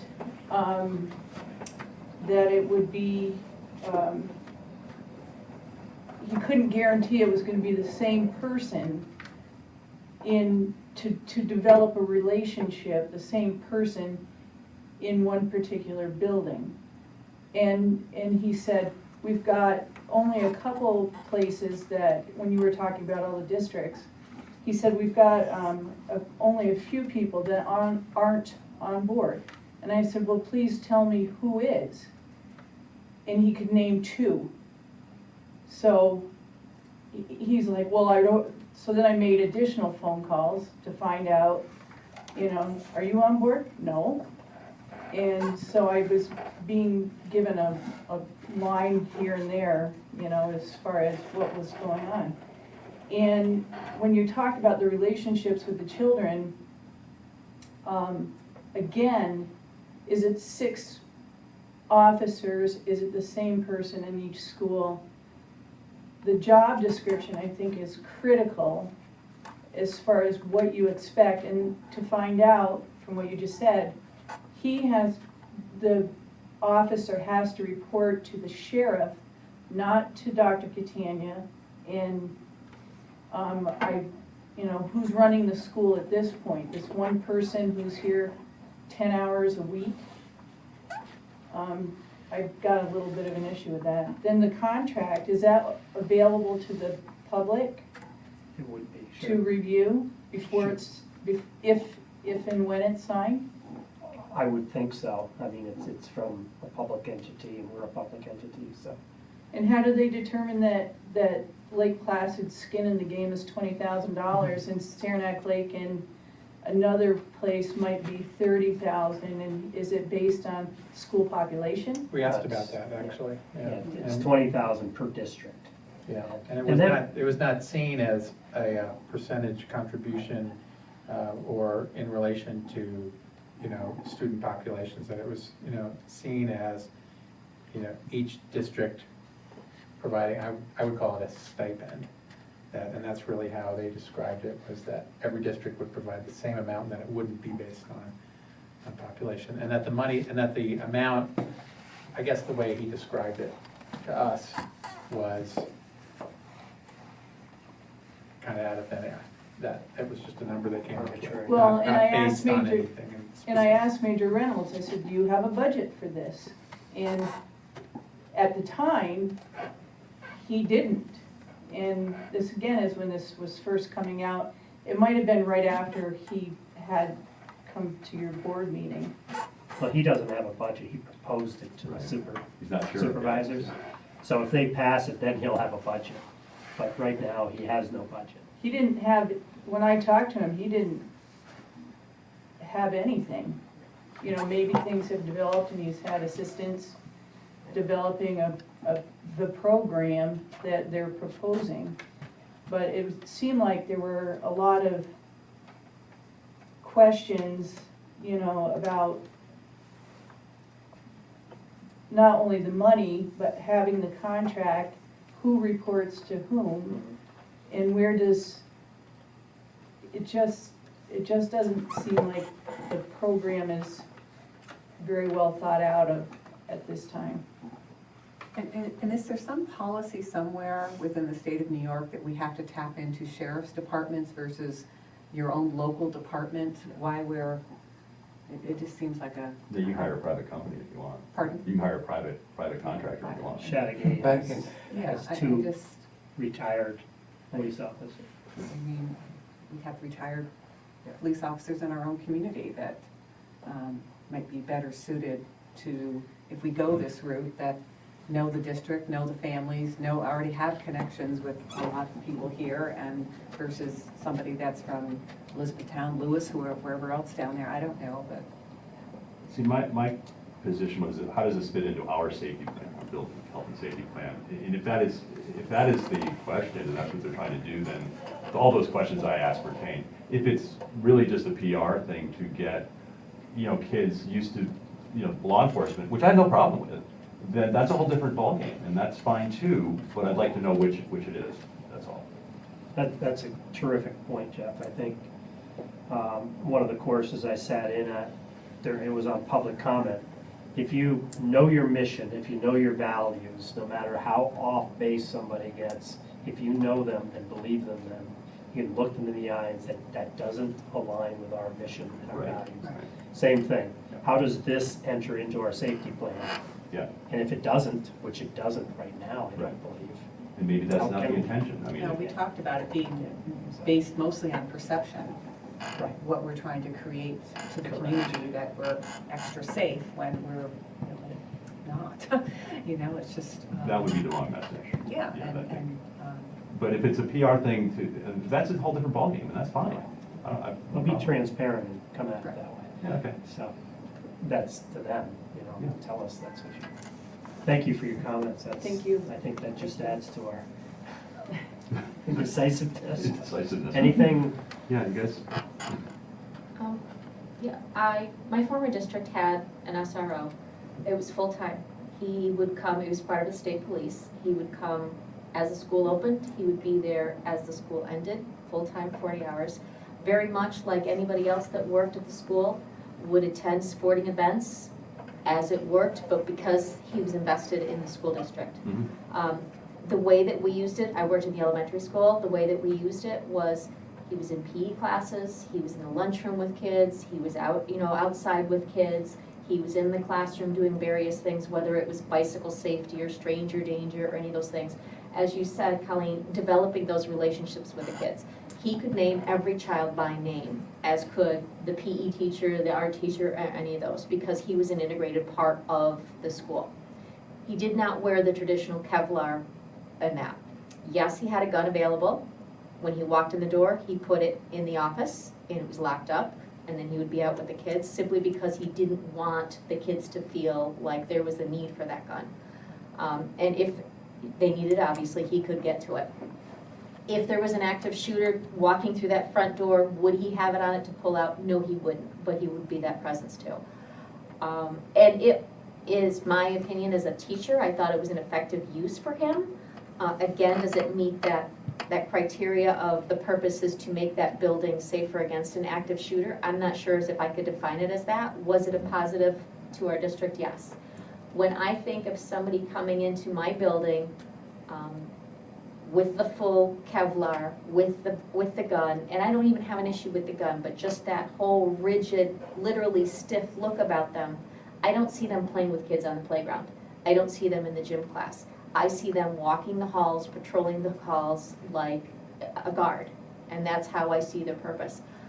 We do have local police, we have state police, we have sheriffs that come in for educational purposes, and it does part of that PR. We have kids come in with, our police officers come in with their canines. We have them come in and talk about different issues. We have several parents that are police officers, and they come in the full uniform, so the kids are used to that too. But it's, if that PR piece is part of it, we also accomplish that too. So I think I agree with a lot of the questions that you have. I don't know as if 10 hours a week on a random schedule with multiple people would develop a relationship with the staff or the students. I think if it's a direction that the district wants to go, it needs to be somebody that's going to be a member of our school community and not an outsider coming in for a couple of hours here or there. Do you have any sense of how teachers at the elementary school would respond? Very similar with that idea of, we can all picture what a police officer looks like, and because I've unofficially, subtly asked ever since you brought up the idea to me, and get that saying, well, would they be wearing full uniform? Would they have, the vest that itself makes them look very stiff, and I understand its purpose, of course, but that gives that very stiff, standoffish effect. And a lot of the staff has kind of felt the same way. Well, we have people that we know that come in and we know them. So even if they are in full uniform, it's not as intimidating. Where if you, again, had somebody just a couple of hours here or there, I don't see that friendly relationship occurring. At the middle school, high school, I just want to start by saying that we have an unbelievable relationship, particularly with our local police. They have a regular presence in our building, just kind of walking around. Stats loves to come in and let us know when somebody has propped a door open, so that we can get right on it. So they're constantly in our building. But according to the Alice training, it takes on average, even with that police department across the way, 6 to 10 minutes for police to get on site. 6 to 10 minutes is a lot of lives, particularly when the number of lives increases exponentially the further the shooter gets into the scene. So if we're bringing a resource officer on staff specifically for, say, active shooter, it would be nice to have somebody that's there who can respond pretty quickly. The sheriff's department, they are trained. Bringing in, I've seen districts, and I know districts that have brought in retired officers who just really aren't necessarily on their game because they're not living it and breathing it on a regular daily basis. So they tend to get a little bit softer on some of their skills and some of that alertness that they need to have. I will tell you that we did, both Ernie and myself did an informal kind of survey and conversations with teachers, and staff is mixed. There are teachers that immediately, I probably more at the middle school, said, yeah, absolutely, we want them there. High school, there seemed to be a little bit more, no, we don't want that here. Again, just taking a focus and thinking about the culture of the building as well. So it sounds like a lot of people have a lot of questions still, and that to make a determination tonight, there's just too many unanswered. And I'm wondering if, I know that if it has to be in by November 15th, but if it's a way to sort of give a loose commitment without actually giving the full commitment, obviously contingent on the answering of lots and lots of questions that are there. Because those are some of the same questions that staff had for me as well as we were discussing it. Thanks, Teresa. Thank you. Thank you. You have anything to add? I don't think so.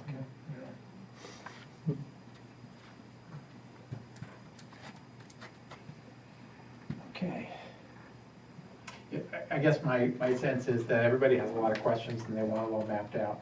I frankly don't think you're gonna get those questions answered. Okay. Not in advance. I think the only way questions like that get answered are over time. And we asked more than once, and we asked very specifically about the gun. Are there options? The answer was no. The answer was no. This is the way it is. Uniform weapon on at all times, because that's what police officers do. So, I think we didn't get a clear answer on all the questions people have. No, not at all. We did get a sense that somebody had a sense of what it was going to be, and that's the way it was going to be. And we might have ideas about doing things a little bit differently. It's not clear to me that we would have that kind of flexibility with the deputy sheriff's office or the sheriff's office. And we would get what they're giving. 3-year commitment, so. I guess how does 10 hours a week, or even say they didn't go to the elementary school, 20 hours a week here in middle high school, and what's the increase in value over what's already happening with the local police and their interaction with the school as it exists today? Is it Local police, they do come through, they do walkthroughs. They're not here 20 hours a week. Right. They're here a couple hours a week. Maybe more if something happens, right? So when something happens, they might spend more time here. So it's more time. And then, of course, there's I think the response time that Teresa brought up, I think is probably the big piece. Yeah.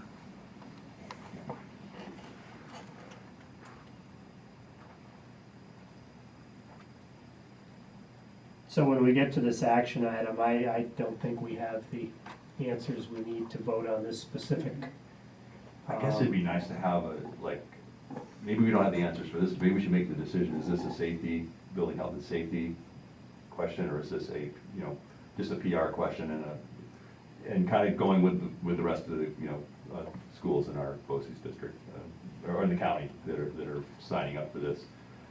One or the other, I mean, if it's the other one, if it's just saying everybody else is doing it, we should do it too, it's gonna cost us $20,000. Again, if it's to, increase the presence and to increase the interaction between students and law enforcement, I'm fine with that. Sure.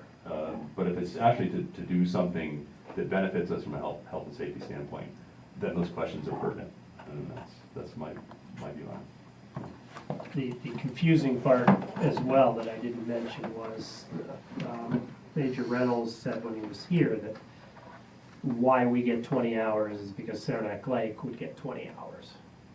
I believe that's what he said. Okay. And that's just the Bloomingdale school, because Bloomingdale School is the only one in It's Essex so big it County. needs 20 hours. Well, and it begs the question, is Saranac Lake willing to give $20,000 for one school? So I believe what he said, if Saranac Lake didn't opt for it, then we get their hours. Mm-hmm. So now suddenly we have, but For the again, 20,000? Was it initially? I would think so, yeah. It was a free service initially. So, but those are all, Yeah, I mean, 40 is better than 20. I think you'll know tomorrow night whether Saranac Lake is going to Correct. approve that, because their board is going to address it tomorrow night. So the resolution as it reads, if you had a chance to read it, is actually specific to the Essex County Sheriff's Department, Right. specific to the $20,000, which would, prior to that, I'd look to your right, Jeff, and say, do we have $20,000 somewhere? And it's not going to be $20,000, a check for $20,000, it's prorated, because as was pointed out in the newsletter, we're not calendar year. Right. They are calendar year, so the two budgets don't, nobody's school budget and theirs will jive together, so it'll be a constant proration. Yeah, I don't know if 20,000 is going to break our budget, but that's not really the issue. I think. Correct. Yeah. Yeah.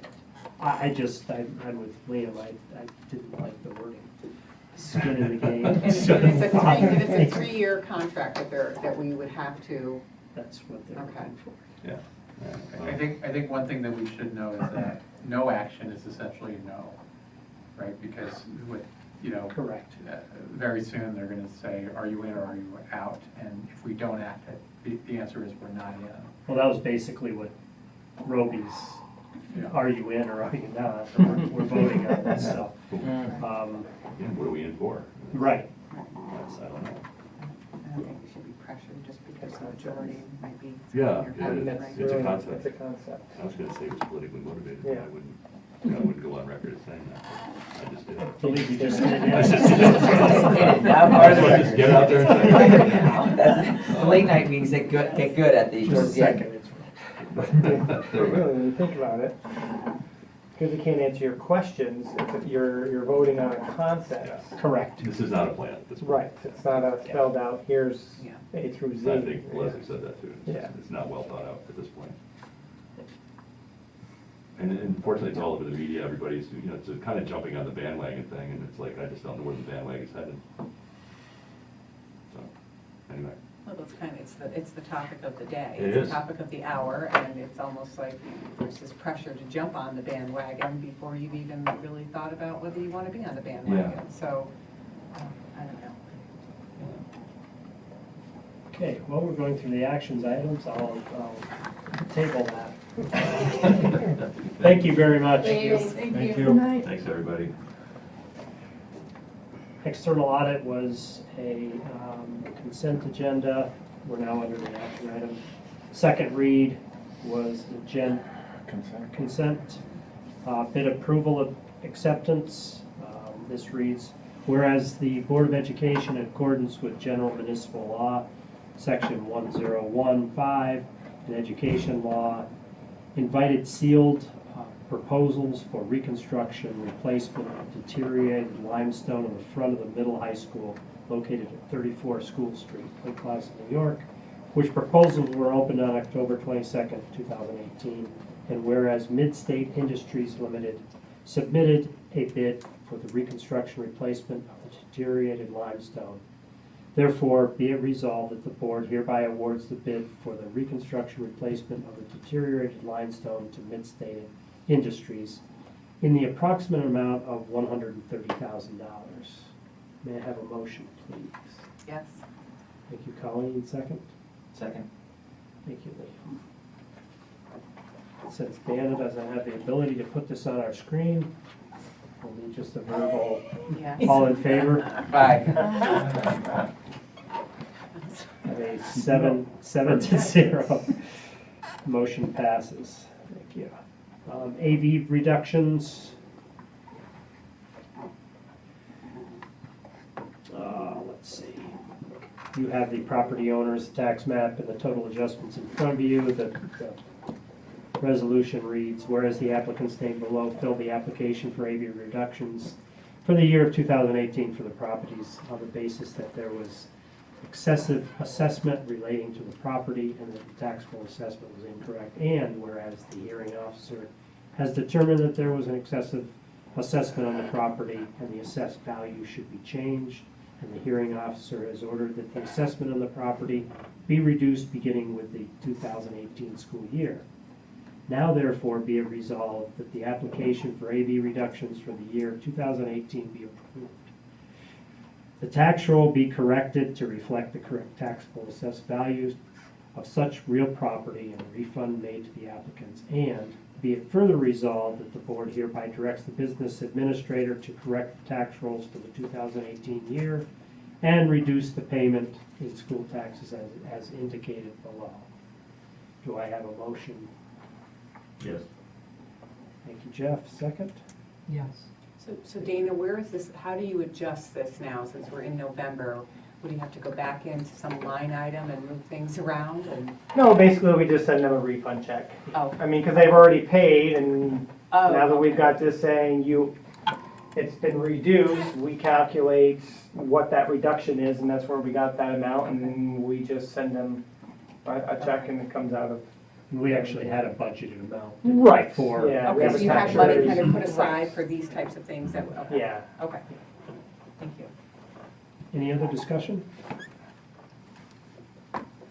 All in favor? Aye. Any opposed? Resolution passes 7-4-0 against. Thank you.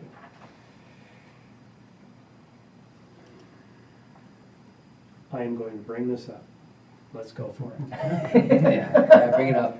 Recommended action, whereas the Lake Placid Central School Board of Education has engaged in discussions whether or not to support the inclusion of a resource officer at the Lake Placid School, and whereas Essex County Sheriff's Department has proposed providing an armed and uniformed SRO to the district for 20 hours per week during the school year, whereas the Essex County Supervisors have proposed the district contribute $20,000 annually towards the cost of the SRO. Now, there be it resolved that the Lake Placid Central School Board of Education agrees to the inclusion of an SRO as proposed by the Essex County Sheriff's Department and contribute $20,000 annually towards the cost of the part-time deputy sheriff employed at the district on a shared basis for 20 hours during the school year. May I have a motion to pass this resolution?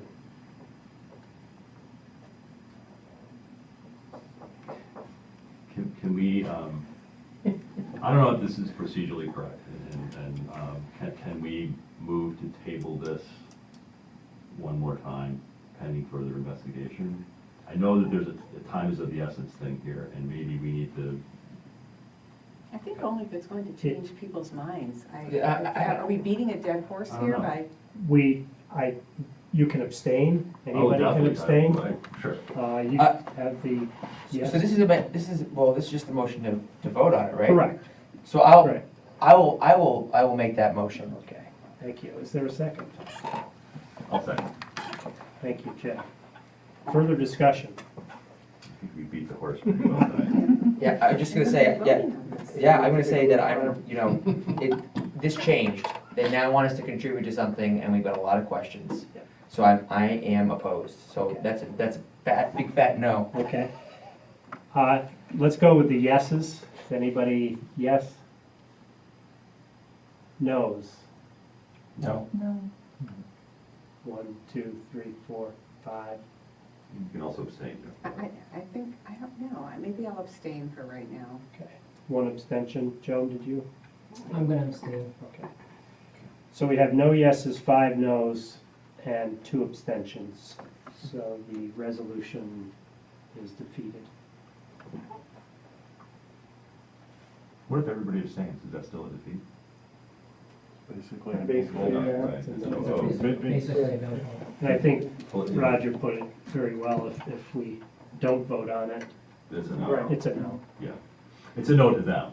Correct. I'd rather be, right. I mean, if they want an explanation, I think we can certainly give them 13 at least. If you would share, actually, that would be appreciated if you Sure. would share that, because we'll end up having the conversation. I don't know, you and I will have to figure out Right. what to do about that. Yeah, and they can be, I mean, feel free to change the wording. Those were just sort of, that's what I would like to No, know. But it doesn't mean that we, as a board and as a district, in the future, can't move forward with our own plan for our own SRO and choose who we're going to Yeah. hire and not have some 3-year contract being thrown at us for whatever that term was. It doesn't mean that. No, if- it doesn't.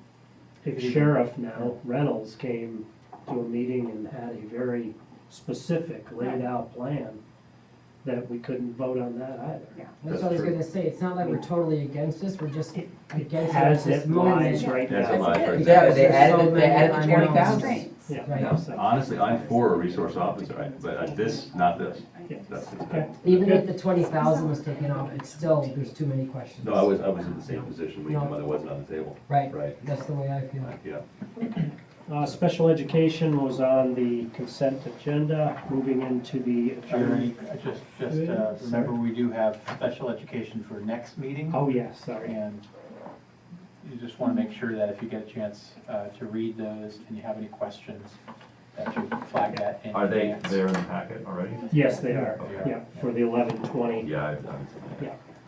If there are any questions, sorry, I flew right by that. Next meeting location is, in fact, on the Thanksgiving, almost Eve. November 20th, I'm not right? prepared for it to be this early. November 20th, 6:30 right here. Before you move on, the upcoming meetings, highlighted in red on mine here is January 1st,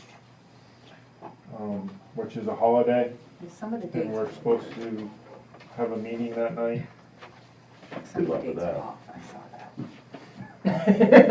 that. It'll just be up to the board to choose We can not to have change a that meeting. meeting, or we can eliminate it, so So as just we, put it out I there don't know that why I got it there in the first place. as we get closer, we'll vote on either changing it or Rick, you can be here all by It's not me. yourself. that I will. Every new year. Yeah. It's a good. Yeah, it's really either cancel it or postpone it. That's, those are Yeah. the options there. Yeah. Well, what's the next one after that, like the 20th? 15. 15th, so I'm Right. just, we just cancel it and do it on the 15th. We'll stuff one in there, we'd have one the next week. Let's see, old agenda topics. Just to review, we had, get all the board goals synced across all media. We were waiting on the new website, which I understand is up. Yeah, we have a new website, yeah, it's like completely Yeah, it looks confusing. I was like, couldn't find the staff login page. Took me a while. I was like, oh, wow. We're just getting used to it too. Yeah, that's good, I like it. 2 items, the school bus routes and the community service requirements were best thought handled in a ad hoc subcommittee level rather than they were deemed to be not big issues. But if anybody here would like to be in on those meetings, please let me know. My goal is, to kind of piggyback it up, is to have a couple of you, myself and Jeff, and we can sit down, talk about it, and then I'd be more than willing to present out, sharing what's, this ad hoc covered in terms of the routes. Sure. So if you're interested, and you can contact Rick, Roger, or myself, and try to get something going in the near future. Is that had specifically popped up, and I guess we don't know what the grounds were to bring it forward. I think it was an old item, but anyhow, The bus ride. we'll flush that out. So. I think it stemmed from, the issue of equity Yeah. and time on the bus, and, So, the Wilmington route Wilmington from being, last yeah. year, 2 years ago. Yeah. They were That was well And presented. I think every year the kids change a little bit, so like, we have to go some that's right. places, so it should be something that looked at Figure on that a is, regular basis. Right. The last thing was the superintendent evaluation, and that will roll to the new agenda topics. At next meeting, we'll have to vote on this super eval that we saw at NISBA. I thought it was I great. think it's a slam dunk. It's a great program. I think you liked it too, Roger. Yeah, it makes the same evaluation tool accessible to every board member online, so that it's not about, last year going through a Google Doc. It's not about handwriting and turning them in and having one person compile Yeah, them. that's so So much more it's streamlined. just a little bit more up to date. Yeah. So that'll be presented at the next meeting we hold. Any other new topics? New agenda topics? I had an idea that you wanted me to mention at this time, which was the idea of a retreat for us off premises, maybe at Heaven Hill Farm, with a facilitator, full day, like 10 to 4, 10 to 3 kind of day. And the objectives would be to get to know each other a little bit, since 3 of us are new, and to talk about leadership and vision and strategy and mission, just high-level stuff. So I'd be willing to organize that. So Martha, we've done, I didn't mention this on the email, but, we have done it a number of times in a number of different ways, and it's just good to know that. Once we did, I think all times we went through NISBA, and that's not required, but it is something that we've done. Once we all traveled to Latham, and we did it in their offices. Once we had somebody from NISBA come here, and then We did Heaven Hill. we did do That was Heaven Hill private. without NISBA, I'm sorry, that's right. We did it once at Heaven Hill with a private consultant. So we have something to go on, I guess is my point. And it wasn't always all day, sometimes it was all day, sometimes it was half day. So I think that there's some options. I was wondering, and I don't know what the topic would be, this is addressed probably, Jeff, to you, that's on the building, the safety and grounds, and who else is with you on that? Liam, Roger's on it, Dana, and a number of other people as well. Only because I brought it up earlier in the evening, and now it's kind of like sitting with me somewhat. When this parent talked about me, I'm sure there's other parents, is it something that we can at least explore on a minimal level to find out how we could make the playground at the elementary school more secure? And if there was even a thought, what it would cost? Just an idea, just to throw it out there, to get some information on it, when we're talking about all of this safety and SRO officers, I don't know. I think we can certainly put it on the safety committee's agenda, right, and just have that as a. Because sometimes it is nice when you have parents question you in the community or bring up, Would love to see more of it. and they get you in the grocery store or Right. walking around Mirror Lake.